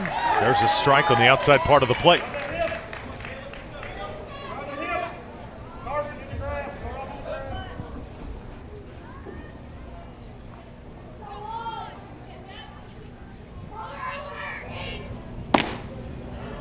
This one just misses for a ball. Look out at center field. Berm, just a great place to watch a game. And one of our teams taking good advantage of that. As this one is blown away to Garrett Martin. I gotta believe, Drew, that's our team that's on deck. I gotta believe that's Virginia out there. I think you're right. All sitting in the shade. Just a perfect day to watch a baseball game. There's a strike delivered to Martin. 2 balls, 2 strikes now. 2 strikes, 2 balls, 2 outs.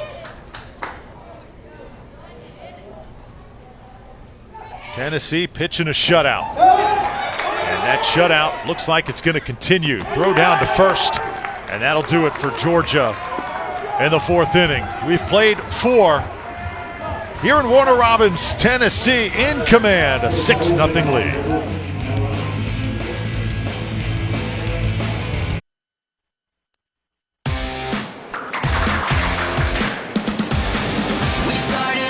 Fun is underway here at the Little League World Series. Shortstop, go! And he crushes one to right. My goodness. We got ourselves an unbelievable Little League baseball game. It's a feeling.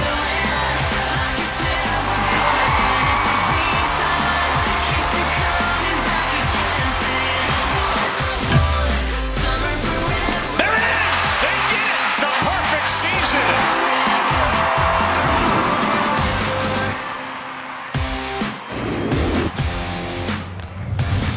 8 teams trying to stay on track on the road to Williamsport. Tennessee and Georgia doing their thing here this afternoon, but it's been all Tennessee up to this point, and a 6-0 lead over Peachtree City National.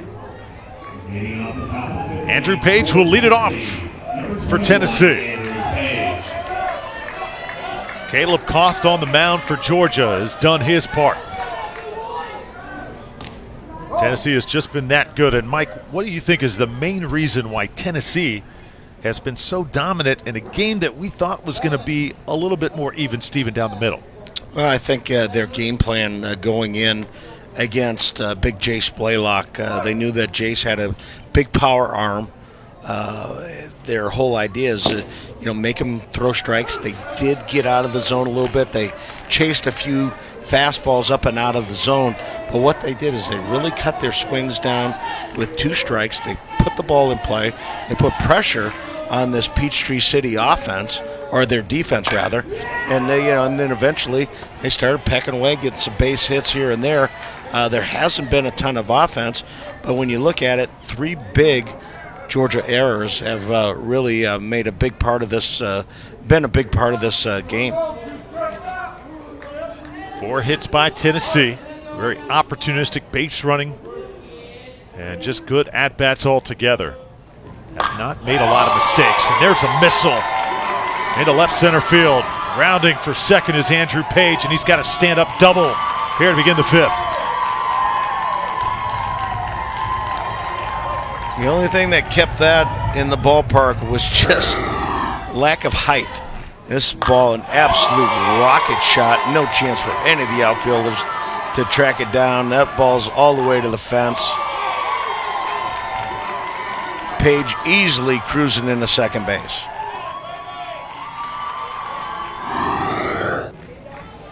Tennessee will now go to their bench. Logan Harrell going to get a chance to bat for the defending champions.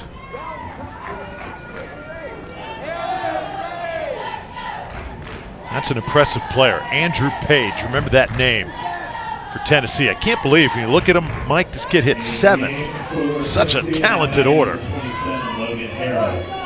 Now it's Logan Harrell's turn.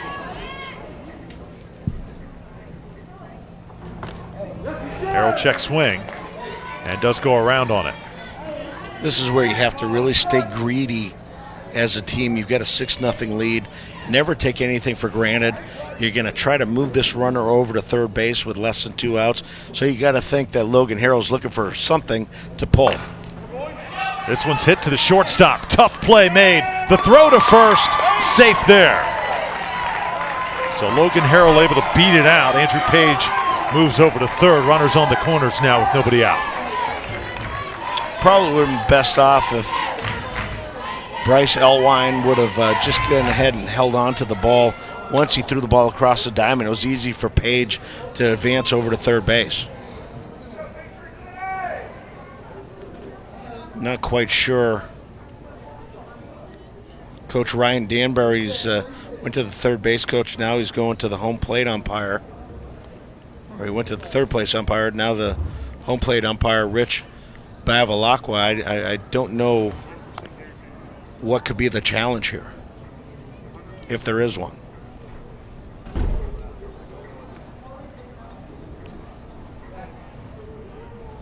Possibly interference, as the runner Andrew Page was headed to third base. That's the only thing I can think of, because I don't think the challenge here is the play at first. Yeah, clearly he was safe at first base. Umpire and crew. Well, they're discussing it, and this is what I really like, is, you know what, if you're unsure about it, you know, the four of the guys, they get together, they get the call right.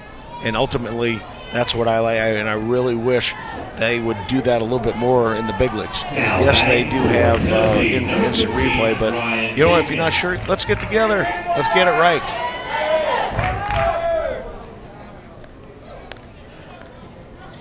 So still nobody out. Ryan Dakins now comes up to bat. Is that kind of an ego thing sometimes, Mike, with some of these umpires? Well, since I don't play anymore, sure, it's an ego thing. Yeah, you know, and I had a lot of guys that I work really well with, and had a lot of friends out there, and you know, there's there's pride. You know, some of these guys are very proud about what they do. They try very hard. They prepare. And sometimes, you know, when they don't get it right, they have a hard time, you know, just saying, hey, you know what, I messed that one up, I missed it, gee whiz, you know, and you know, what can you say as a player or as a manager? You know, if the guy's out there trying and he messes up, well, you know what, that's part of being a human. And now Coach Danbury will visit the mound once again and see. Going to have a short chat with his team. Caleb Cost has given him some quality innings. See if he can try and get through the fifth here. And what this might be is just might be a situation, first and third, what are you going to do if the runner goes? Are you going to hold on to the ball? Are you going to throw it to second?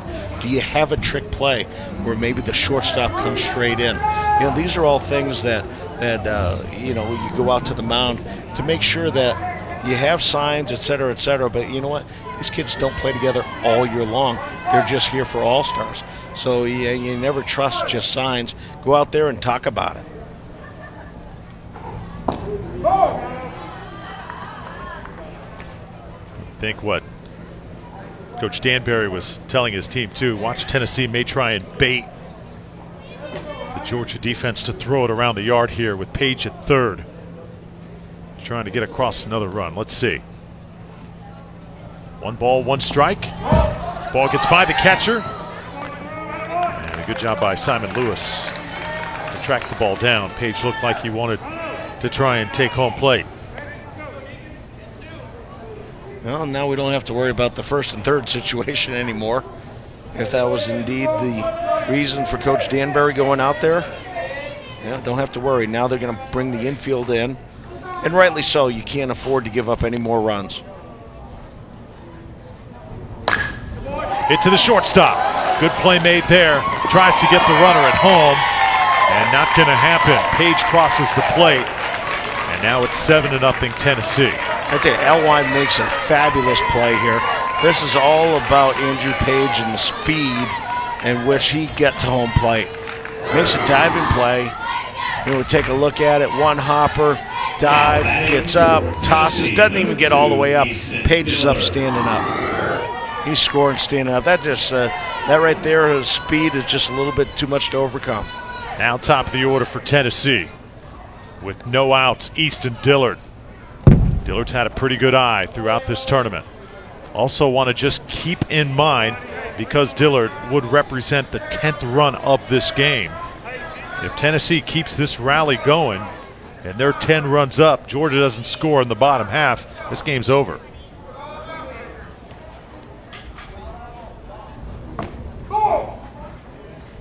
And to tell you the truth, going into this game, Drew, I didn't even think that was a possibility. I really thought that these two teams were so evenly matched. And this is just one day, one ball game. If they play again later on in the tournament, it might be completely different. And I only say that because Caleb Cost now with 35 pitches. Tennessee has been very productive today, manufacturing runs. They've banged out 6 hits. And now at the top of the order, runners on the bases. Now load them up. Anything is possible for the defending champions. Got to wonder, too, if you're the Georgia staff, how long do you stay with Caleb Cost? Now Ryan Danbury going to go out. Well, it looks like he's looking around. They're going to go ahead and make a change.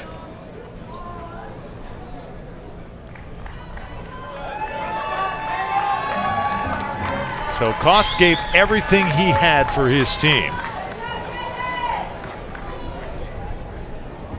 But with the bases loaded and nobody out, Your attention, please, with the driver of change the is Grazie made. Chevrolet Georgia four-wheel drive. will have to get a heck of an effort from their new pitcher and their defense to disallow any more Tennessee damage.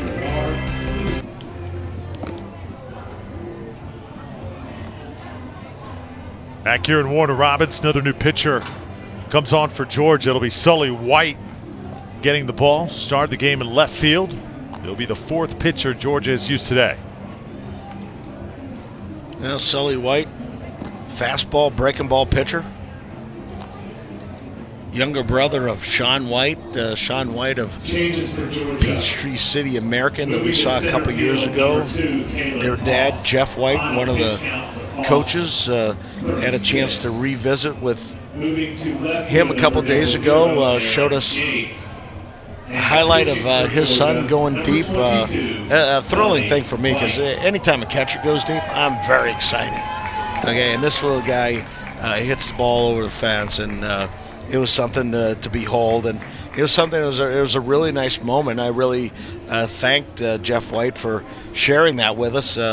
It's one of the pleasures that I get of watching this. This is pure joy whenever these guys are hitting home runs, and I just love to see it.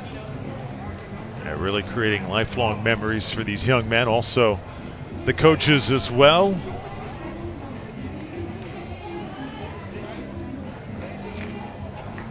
Ryan Alewine, another assistant on this Georgia staff. And now a golden opportunity for Tennessee as they continue to pull away here in round 2 of this Little League Southeast Regional. Still got Virginia and Alabama coming up in the nightcap. As this is going to be a base hit, Tennessee will add to their lead. Caleb Cost comes up, heaving the baseball. And it's 8-0. Well, Carson Rucker continuing to be an RBI machine. 4 RBIs in the first game. He's got a couple more in this ball game. I tell you, you're talking about a guy that's been able to take over things, taking over a leadership role, leading by example. Absolutely outstanding. Yeah, Carson Rucker doing a great job as the ball gets by there. But, interesting thing about Carson, he's got an older brother, Jake Rucker, and Jake is committed to the University of Tennessee. Just a fabulous baseball player. Jake was here back in 2012 playing with Goodlettsville. So brother Jake following in his footsteps. Carson has just played outstanding baseball over the last 2 days.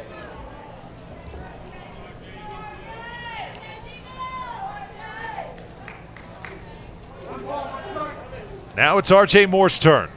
More about the only bat in the Tennessee lineup that is yet to really get a piece of one today.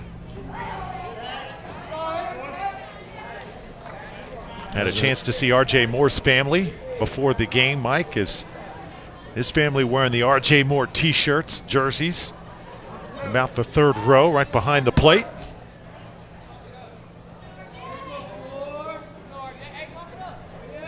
Bases still loaded, nobody out. Moore a little late getting around on that one. And that's the first out of the inning. It's the one thing. They've handled R.J. Moore. They've struggled with absolutely everybody else in that lineup, but R.J. Moore he's had his problems offensively. But the one thing, the young man's a great athlete. He'll be back before it's all over. He's going to do some damage. Now Trevor Marson. So, Mike, if you're managing this Tennessee team, if you are Chris Hood, what do you tell R.J. Moore? One of your stars hasn't had the best day at the plate. He's going to have to kind of regroup in the next round for Tennessee. What do you tell him? Yeah, basically is what's done's done. There's nothing you can do about it. Keep plugging at it. Trust your plan at home plate. You know, whenever you go up to the plate, you got to have a plan. And you know, even if it's a plan that's a little unorthodox, you stay with it. If you're successful with it, you continue with it. You try not to vary from that. So basically, you might be up there looking for, let's say, a first pitch fastball out over the plate. Get aggressive with it and swing at it. Tennessee going to try and score, add to their lead here. Tough play at the plate, and he is out. Ryan Dakins tried to make it 9-0, but now there's 2 down.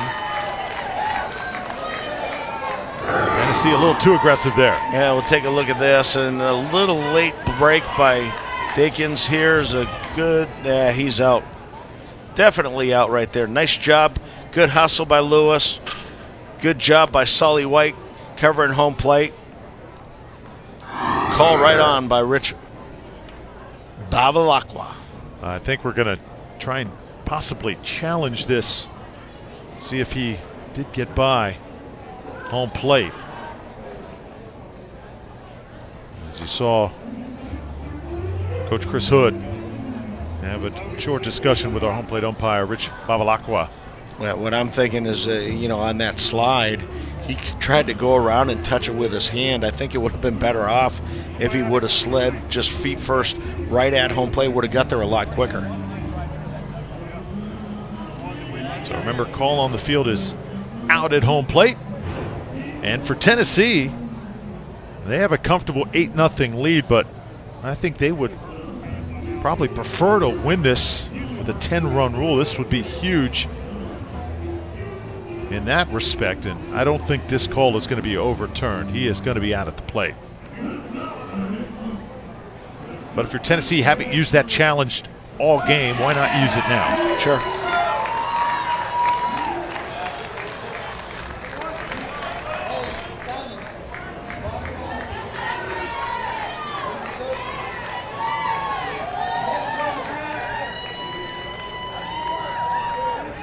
One and 2 to Trevor Marson. Just need a strike to get Georgia back into the dugout.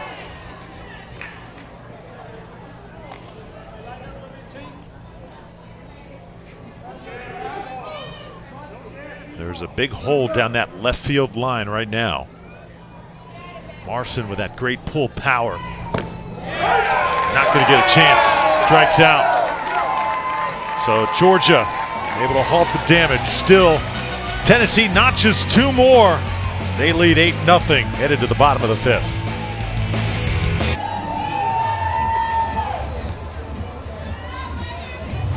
Day 2 of the Little League Southeast Regional, much different from day 1. Near perfect playing conditions. 8-0 to score. A lot different for Georgia. Dominating performance yesterday, but unable to get on the board this time against the defending champions. These 2 teams could very well meet again, but Georgia has really dominated play here thus far. Caleb Gupton on the mound for Georgia, for Tennessee rather. And Georgia with P.J. Green leading off.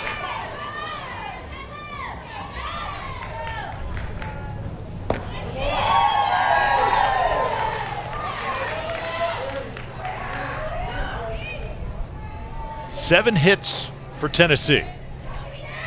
Georgia has not gotten a hit so far. Hard to believe. Had several base runners. Just have not been able to square up good contact on Carson Rucker, Easton Dillard, or Caleb Gupton. Most of the damage has been done by Easton Dillard on the hill for Tennessee.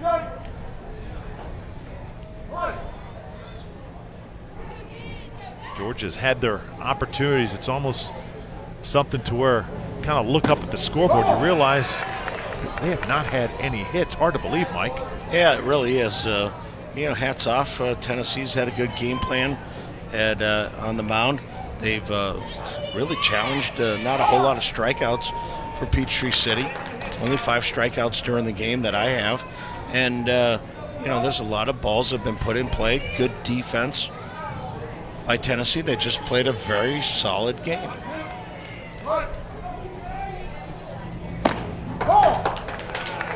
Biggest inning. Georgia did have the bases loaded in the 3rd.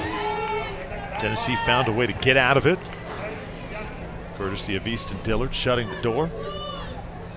Georgia's not really threatened since. Green watches this one outside. Now a full count to P.J. Green. So Green, bottom of the order. Then Garrett Arrington and Trey King coming up for Georgia.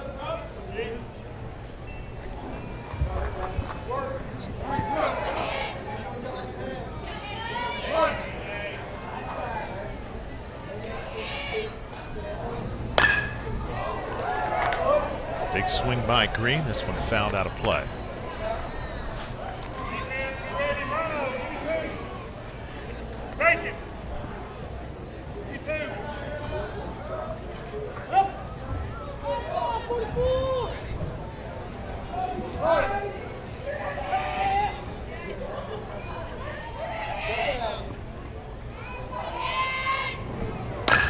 Green gets around on this one, right to the 3rd baseman, Tyler Nix, who has made big play after big play over there. P.J. Green goes down. As soon as he crosses first base, he is out at first. Yeah, the throw from Tyler Nix over to Andrew Page kind of brought Page into the baseline just a little bit. And there's 2 guys making some contact. I'm going to take a look at it. Good throw. And just kind of stumbled over. Very innocent right there. Nobody's trying to hurt anybody. A little scrape there, P.J. Green. And the young man just going as hard as he can. Not much reason to cheer for the Georgia crowd here so far.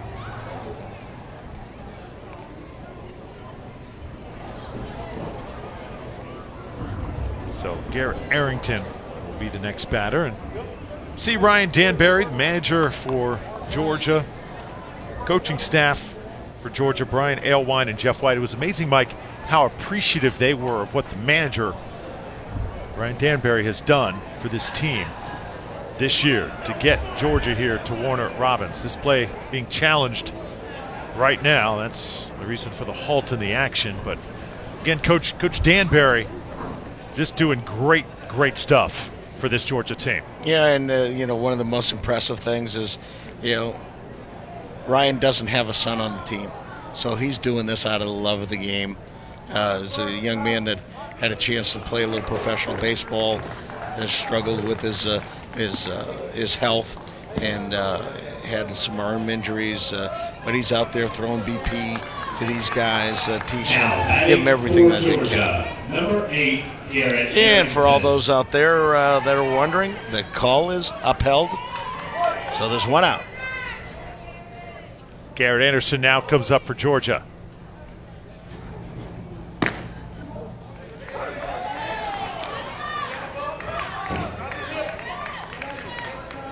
Goodlettsville, Tennessee, playing like they have been here before. Champions in 2016, 3 returning players back. Caleb Gupton right now dealing not one of them. Those 3 guys, Easton Dillard, Carson Rucker, and R.J. Moore. 1-1. This one hit into left center field. Finally, Georgia making some offensive noise. Arrington's got a stand-up double. And Georgia's got a runner in scoring position with 1 out. It took him a while. It took him 4 1/3 innings. But this no-doubter double. Ball crushed. High fastball. Make no mistake, Garrett Arrington was ready for it. Got his hands up above the ball. Good piece of hitting. And I tell you, Drew, you just never know. This Peachtree City, Georgia team is very explosive, anything can happen. Just needs some kind of spark. Seen much crazier things happen in the game of baseball. This ball's going to get by. Arrington's going to head to third base. And sometimes in this game, you just need that one break to go your way, and then all of a sudden you've got momentum. Georgia still with 5 outs to work with.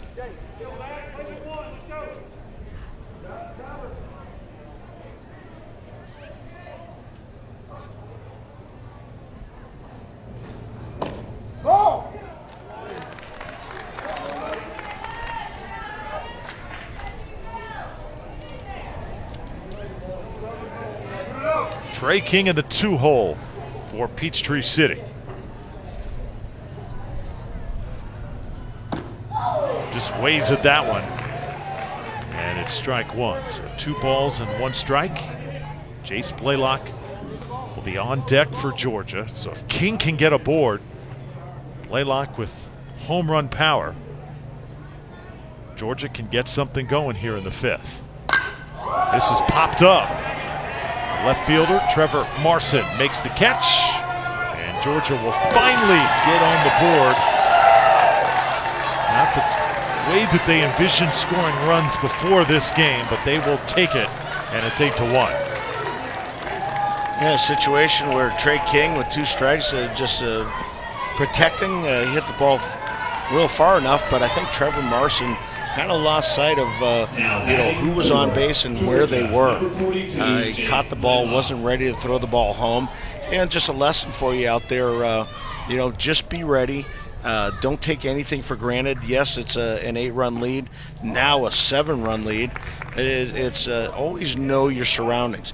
Ask yourself before the pitch is thrown, what am I going to do if the ball's hit to me? And what that does is that gets you ready so you're not reacting after the fact. You're already prepared.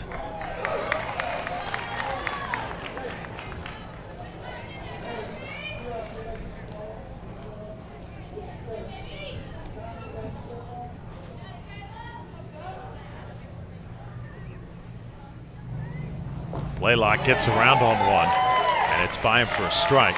Coaching staff said that Blaylock swings so hard sometimes that his mechanics tend to get out of whack. It is something that he continues to work on.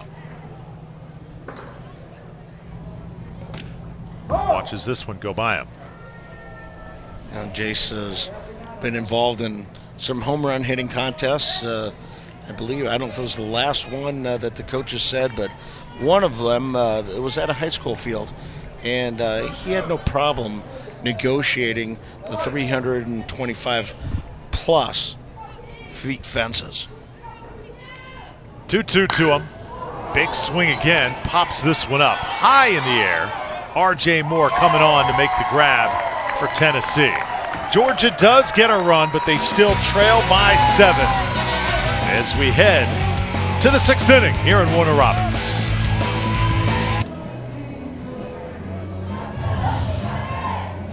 8-1 your score, Tennessee over Georgia, as Tennessee set to come up here in the 6th inning. Tennessee's been impressive from the start. Caleb Gupton will lead it off.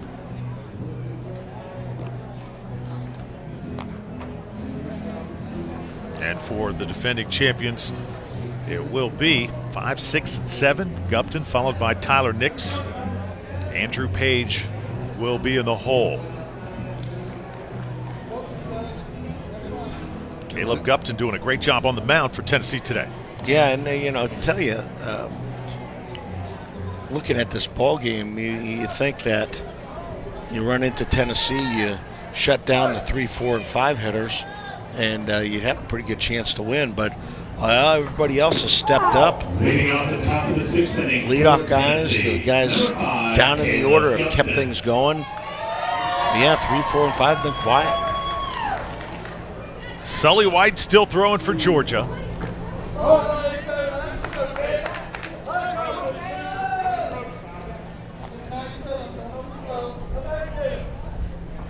Not the Georgia fireworks that we thought we would see coming into this game. Credit, just awesome Tennessee pitching by committee. Gupton Takes a big swing and a miss.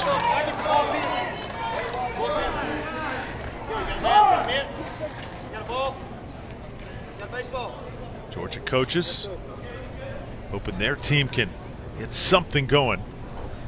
Just 3 more outs to work with. Otherwise, they're going to have to battle their way out of the loser's bracket. You win those first 2 games here in this tournament, you're in great shape. Yeah, you really are. And after that, it's the winners in the winner's bracket. The winner of that 3rd bracket that goes out, then goes into the finals. So it's just so much an easier road to take to try to advance yourself to Williamsport.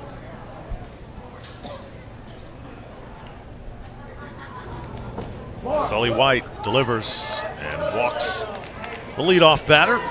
So Gupton will trot down to first base. We saw Goodlettsville, Tennessee last year advance 4 straight wins. They took the easy road to Williamsport. We have Tyler Nix coming up now for Tennessee.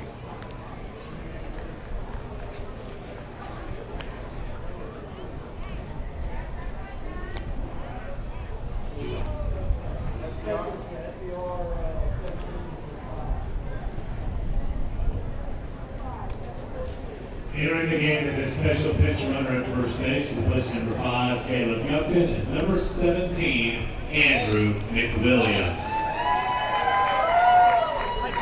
Now batting. Andrew McWilliams is the pinch runner. Number 9, Tyler Nix. And Tyler Nix now stands in.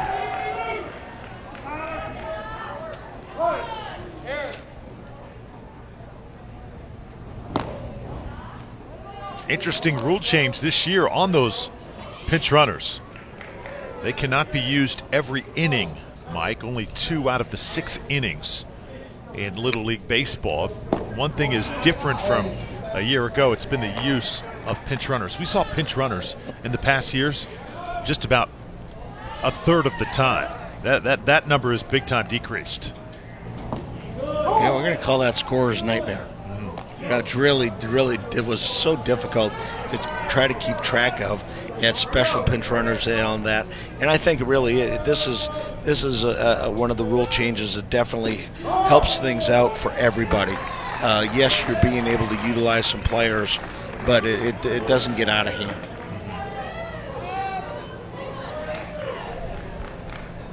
So 2 runners aboard for Tennessee, and could have another pitching change now for Georgia. Sully White, after walking 2, Coach Danbury comes out of the dugout, and he is going to call on. Looks like P.J. Green is going to come in from right field and get loose. So we will step aside. Another pitching change for Georgia. The 5th pitcher coming up when we come back.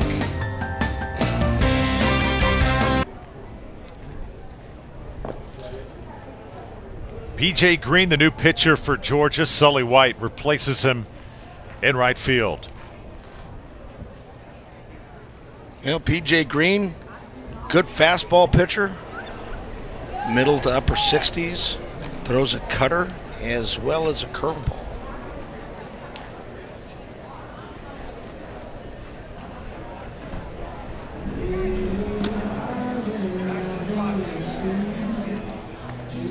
R.J. Moore will be the first batter that he faces, and even though it's 8-1, you figure this game is in the bag for Tennessee. Still, if you're R.J. Moore, you want to get your bat going. Moore's been a little bit frustrated today.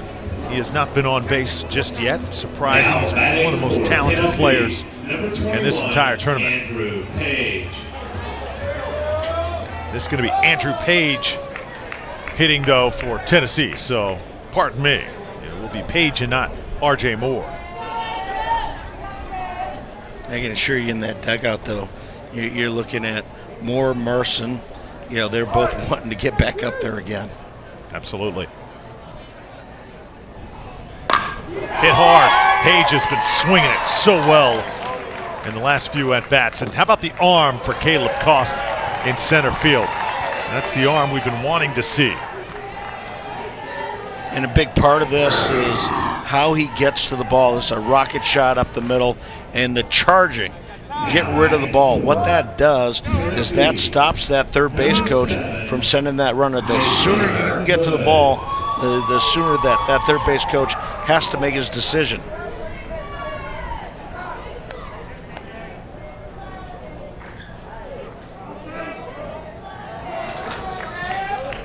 So Andrew Page loads the bases, and that'll bring up Mason Hood now in the 8th spot for Tennessee. Mason's been scrappy all day. Tennessee trying to get their 9th run across the plate, and they are successful. Andrew McWilliams sliding in.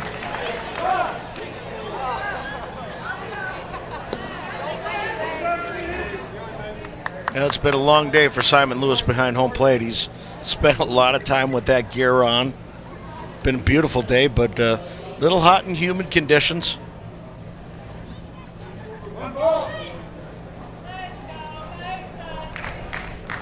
Still nobody out.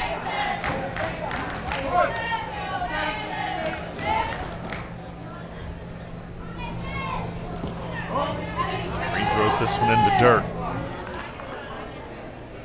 And 2 balls to count to Mason Hood. So Ryan Dankins will be on deck, and then you got the top of the order with Easton Dillard. 10-run rule not really in effect here, Mike, because Georgia still comes up in the bottom of the inning. Yeah, the only way that would have been in effect is if Tennessee would have been the home team.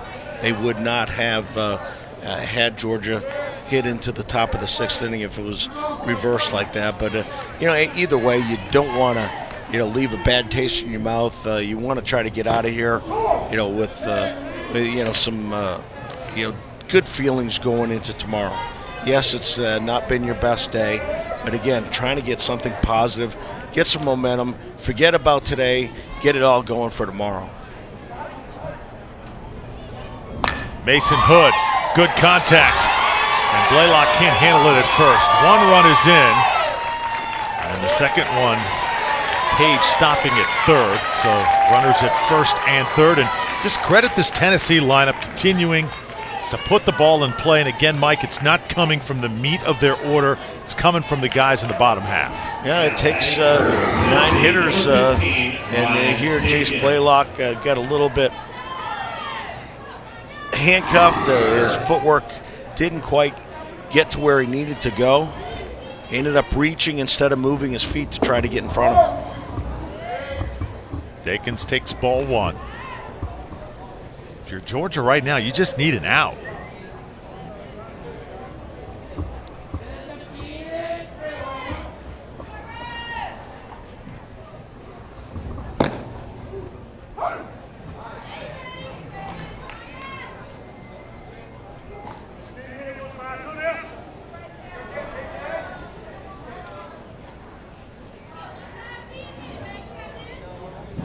(10-1) is your score. This is hit hard, and it is down the line, and it drops. It looked like the outfielder was going to have a chance at it, but the ball just kind of died, and it's 11-1, Tennessee with a 10-run advantage. Yeah, right now all Peachtree City is trying to do is get themselves off the field. Number 2, Easton Dillard. This is a team that's very, very talented. I'm sure was not ready for this.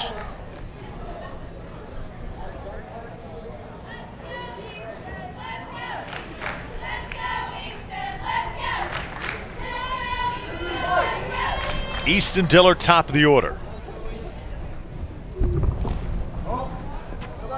Tell you what, you watch what Tennessee has done here today, and it almost makes more impressive what Alabama was able to do yesterday, hanging in with the defending champions, and they led for a lot of that contest, Mike.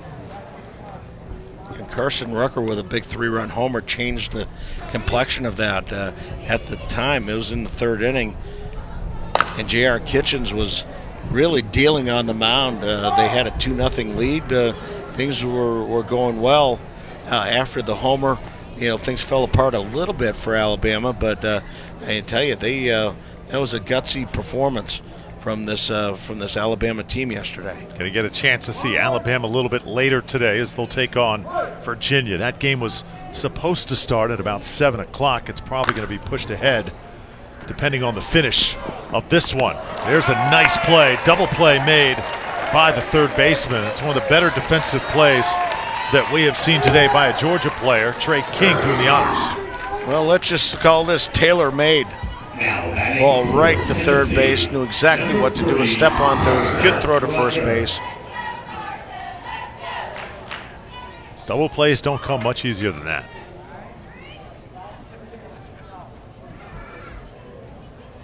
Now it's Carson Rucker's turn.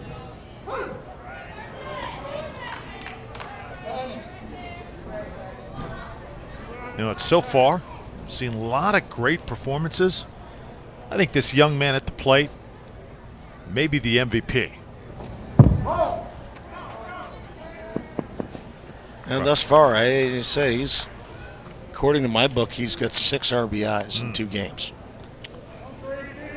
Talk about production.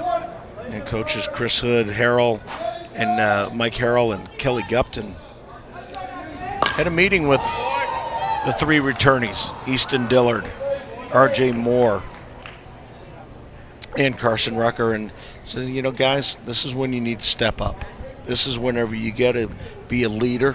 You just don't want to just talk about it. You guys going to have to show these other guys how it's done on the field. And I tell you, Carson Rucker, talking about call to action, this young man is just taking it by the horns. Couple base hits today. Just never slows down. Good contact here. Blaylock can't handle it at first. And it's another run for Tennessee. And I think another example, Mike, of catch the ball first and then try and make your play. Blaylock a little off balance that time. Yeah, key to catching the ground ball in the infield. And whenever I talk to kids, I says, you know what, guys? You catch more balls with your feet than you do with your glove. And they look at me quizzically and say, what do you mean? And it says, your feet get your glove in position. If your feet move, get your glove in good position, you're going to catch the ground ball. If your feet don't move, now your glove's not going to be in the right position, and you're going to end up making some errors. So that's a big key. Be ready for every ball. Be on the balls of your feet. Anticipate the ball coming to you and know what you want to do with it. Here's our man, R.J. Moore. Struggled a little bit today. You know, even though his team is in command 12-1, RJ wants to try and get on base at least one time here today. Favorite actor, Kevin Hart.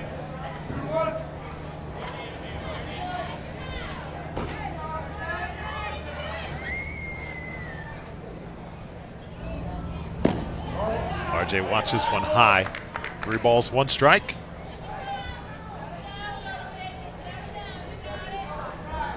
Trevor Marson on deck for Tennessee. Everybody has entered the game right now for the defending champions. Moore swinging away that time and a full count now. Now you can see the young man just really struggling, having trouble making some contact at that point. The only thing you can do is try to pick up the ball a little earlier. Watch it early, see it late. Moore swinging that time. The ball did hit him, but he swung away. And that's where I can tell that he's not seeing the ball real well. Right. You know, whenever you're going after a pitch like that, you're just not picking it up early enough. So tough on a young player when things just aren't working like they usually do. Into the mitt, a little bit late is Moore, and P.J. Green has a strikeout. So Georgia with their final at-bat coming up. Tennessee in full command.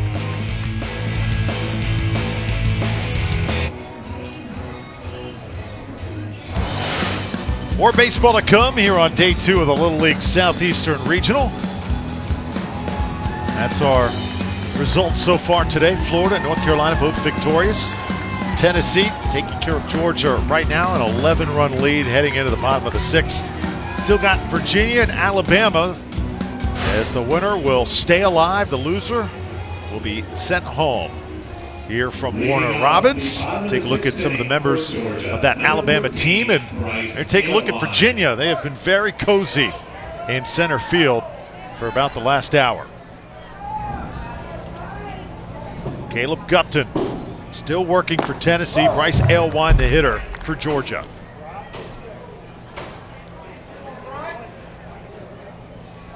Tennessee pitchers doing the job, limiting this lethal Georgia lineup to only one hit here this afternoon. It's been timely pitching, it's been good defense. Caleb Gupton now to try and finish the job. Hit hard, right back up the middle. And Bryce Aylwine flexing some power here in the bottom of the sixth. And he said, this is a big road to try to get back to. Take a look at this nice line shot. But again, you're wanting some positive things, some positive vibes coming out of this. 11-run deficit against this Tennessee team. Probably a little bit too much to overcome. But again, they're going to be around. They're going to be tossed into the losers bracket, but they got enough pitching. They're deep enough. I think the offense is very explosive. We obviously haven't seen it here, but I think there's going to be some noise made by this Georgia team before it's all over. Aaron Gates now for Georgia. Now it's got to be tough when you're trailing by 11, not used to being in a situation like this. If you're Georgia, it's not really thinking about this game, Mike. You just want to establish some kind of momentum for that next game that you have to play. And I said, anything positive that you can get out of this right now, just take that as a blessing. Take it, bottle it up, save it for tomorrow.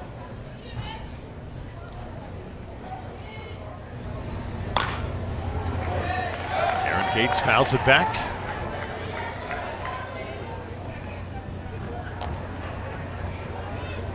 Takes such great pride in this event every year here in Warner Robins, Southeastern Regional Headquarters for Little League Baseball. Talked about it on talk radio earlier this morning on my way to the ballpark. Good swing by Gates. This one's got plenty of carry, and it's gone. Aaron Gates, a two-run shot for Georgia. And this Georgia team not going down quietly.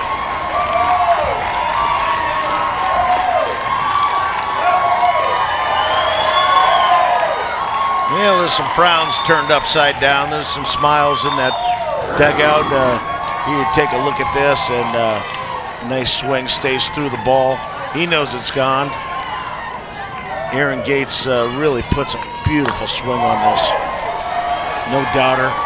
This ball over the secondary fence, at least 250 feet away. And Mike, for as far as that ball carried, Gates just kind of put the bat out there and kind of proves that you don't have to swing the hardest to make great contact, do you?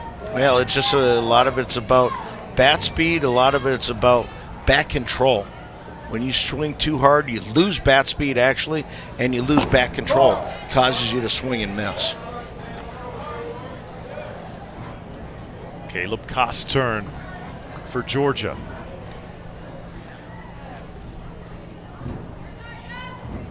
Kost did most of the work on the mound for Georgia here today. There's a big swing and a strike. 1-1 is the count.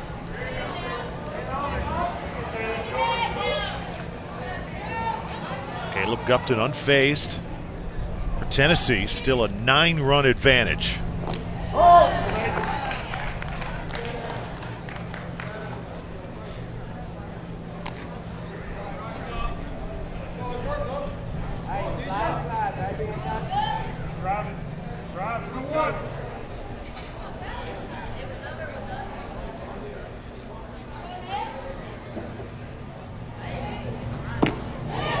Another swing by Kost. And it's into the catcher's mitt for strike 2. So 2 balls, 2 strikes. Caleb Kost He can just get on here, keep this Georgia rally going. Georgia needs base runners desperately. Cross a little tied up that time, and he is going to be down on strikes, the first out of the inning. Yeah, situation there. Caleb Cost was completely fooled by that off-speed pitch. Looked like he was not going to swing, then he was going to swing, and then before you know it, he had gone too far, and he knew it right there. Kind of played it off pretty well. That's tough at bat. So Caleb Gupton does his job, and now looks like the new pitcher for Tennessee is going to be Trevor Marson. So Tennessee pitching by committee. And 37 pitches to be exact for Caleb. Take a look at the chart. So he will have, looks like 1 day's rest because he started, of course, started with under 35 pitches, right, Mike? Am I correct? Yeah, so he'll have tomorrow off.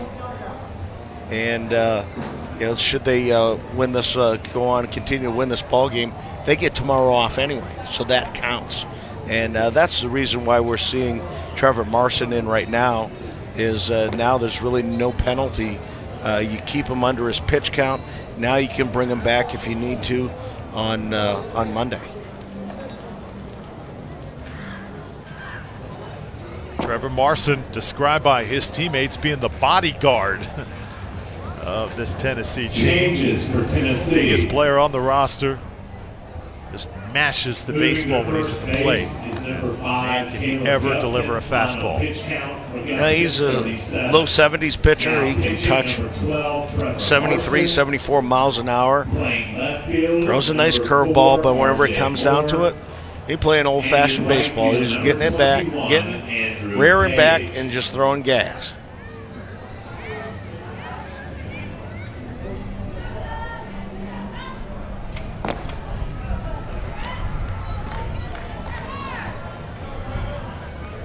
So 2 outs away from Tennessee advancing.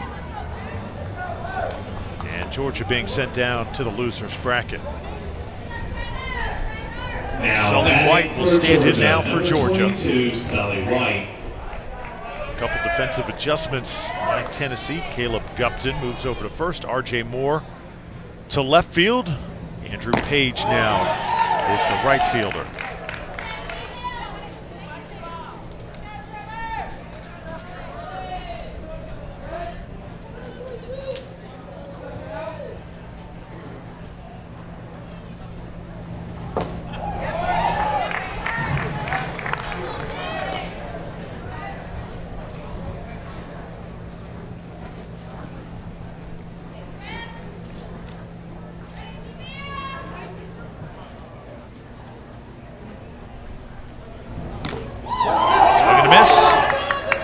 Not squeezed by the catcher. That throw will complete it. And now there's 2 away. Georgia down to their final out. So you're seeing an example of the stuff that Tennessee's Trevor Marson has. Yeah, Trevor just going again with that fastball. 3 straight fastballs. 2 a little bit down in the zone. That last one climbing the ladder. And again, so difficult to hit that high fastball.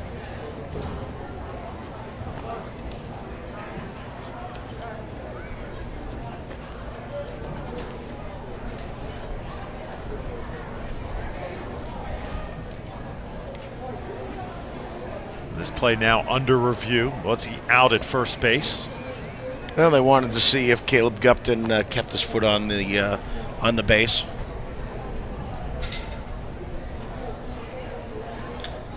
Looking like he was out from our vantage point. And I think it was close enough. And the keeping the integrity of the game, it's the coach's prerogative. They've got that tool in their tool belt, let's say, and you look at the game 12-3. You know what? You never know. That last out sometimes is the hardest one to get, and if you're not doing that for your team, then you know what? That's you're not coaching, And so not that I'm so thrilled to death about it, because I'm not a huge fan of the liberal use of what happens with the replay system, especially in the big leagues. But here, hey, you know what? That's what you're doing. You're coaching and you're doing your job. And we'll get our home plate umpire. Now let's take a look and see. Yeah, to me it looked like he held on his foot just long enough. And our home plate umpire, he's talking with the video replay up above us. He's going to go out there, give us a call. Call stands.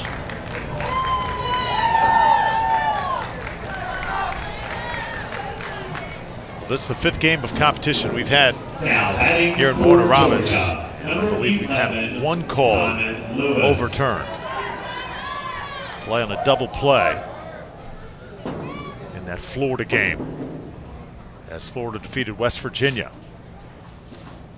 So 2 outs now. And Trevor Marson trying to put the icing on the cake for Tennessee. I think that one got a piece of our home plate umpire. He's kind of walking around a little gingerly. Catcher going out there to talk to the pitcher. It's kind of a courtesy thing. If the umpire knows that the catcher gets hit, he goes out there and pretends that he's going to brush off home plate, give you a second. Same thing as the catcher. If home plate umpire gets hit, you go out there and talk to the pitcher, give him a few seconds, let him regroup, and go back at it. Simon Lewis standing in for Georgia.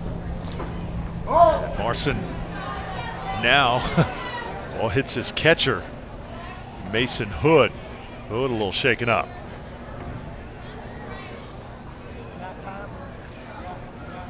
That one hurt.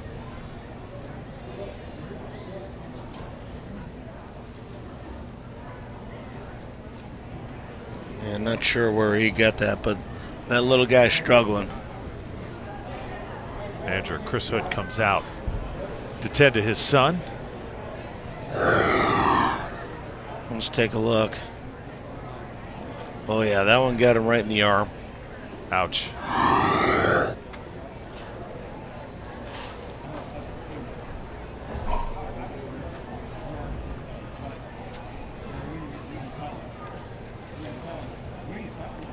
Tough day for Mason Hood. He's had to catch 4 different Tennessee pitchers. And as I've said, Mike, I think these guys are the most underrated. The work that they do with all the pitching changes that there are in Little League. These catchers really give everything every time out. Now Logan Harrell Change for Tennessee is going to be the new catcher for Tennessee. Number 27, Logan Harrell, replaces number 7, Mason Hood for Tennessee. Yeah, I'll give him a couple of warm-up pitches. Hopefully those aren't in the dirt. As well, hazards of the job. Those are tough to catch.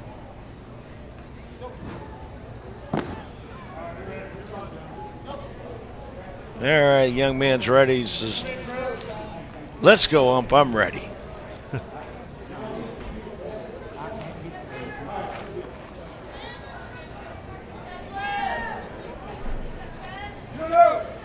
So 2 balls, no strikes is the count.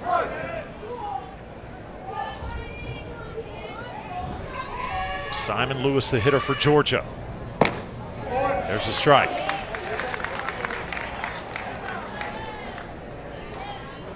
By Major League standards, 91 miles per hour on that last pitch. Tom Brady, the favorite player for Simon Lewis. That's odd considering. Simon Lewis coming from Georgia, Atlanta Falcons, defeated by the Patriots in the last Super Bowl. Got to be a backstory there. Got to be a backstory, Drewski. Telling you, what a thrilling game that was. There's a strike, and that's going to do it. As Trevor Marson able to get it done, Tennessee surprisingly takes care of Georgia. They win by 9, 12-3. Final thoughts, Spanky. Well, I tell you, this is all about Tennessee and their offense. They had a great plan against Jace Blaylock. They made him throw strikes. They cut down their swings. And what they were a bunch of tough outs. They threw up a bunch of runs and really took over this game. By the third inning, they had a 6-run lead. After that, they pieced it together on the mound, played solid defense. Great formula for the win. 12-3, the final score. Tennessee stays alive in that winner's bracket. Georgia now will have to play out of the loser's bracket. So 1 game remaining. Virginia will take on Alabama. That game coming up in just under an hour from here at Little League Southeast Park. Until then, for Mike LaValliere and our entire crew, I'm Drew Pelios saying so long. Till next time from Warner Robins.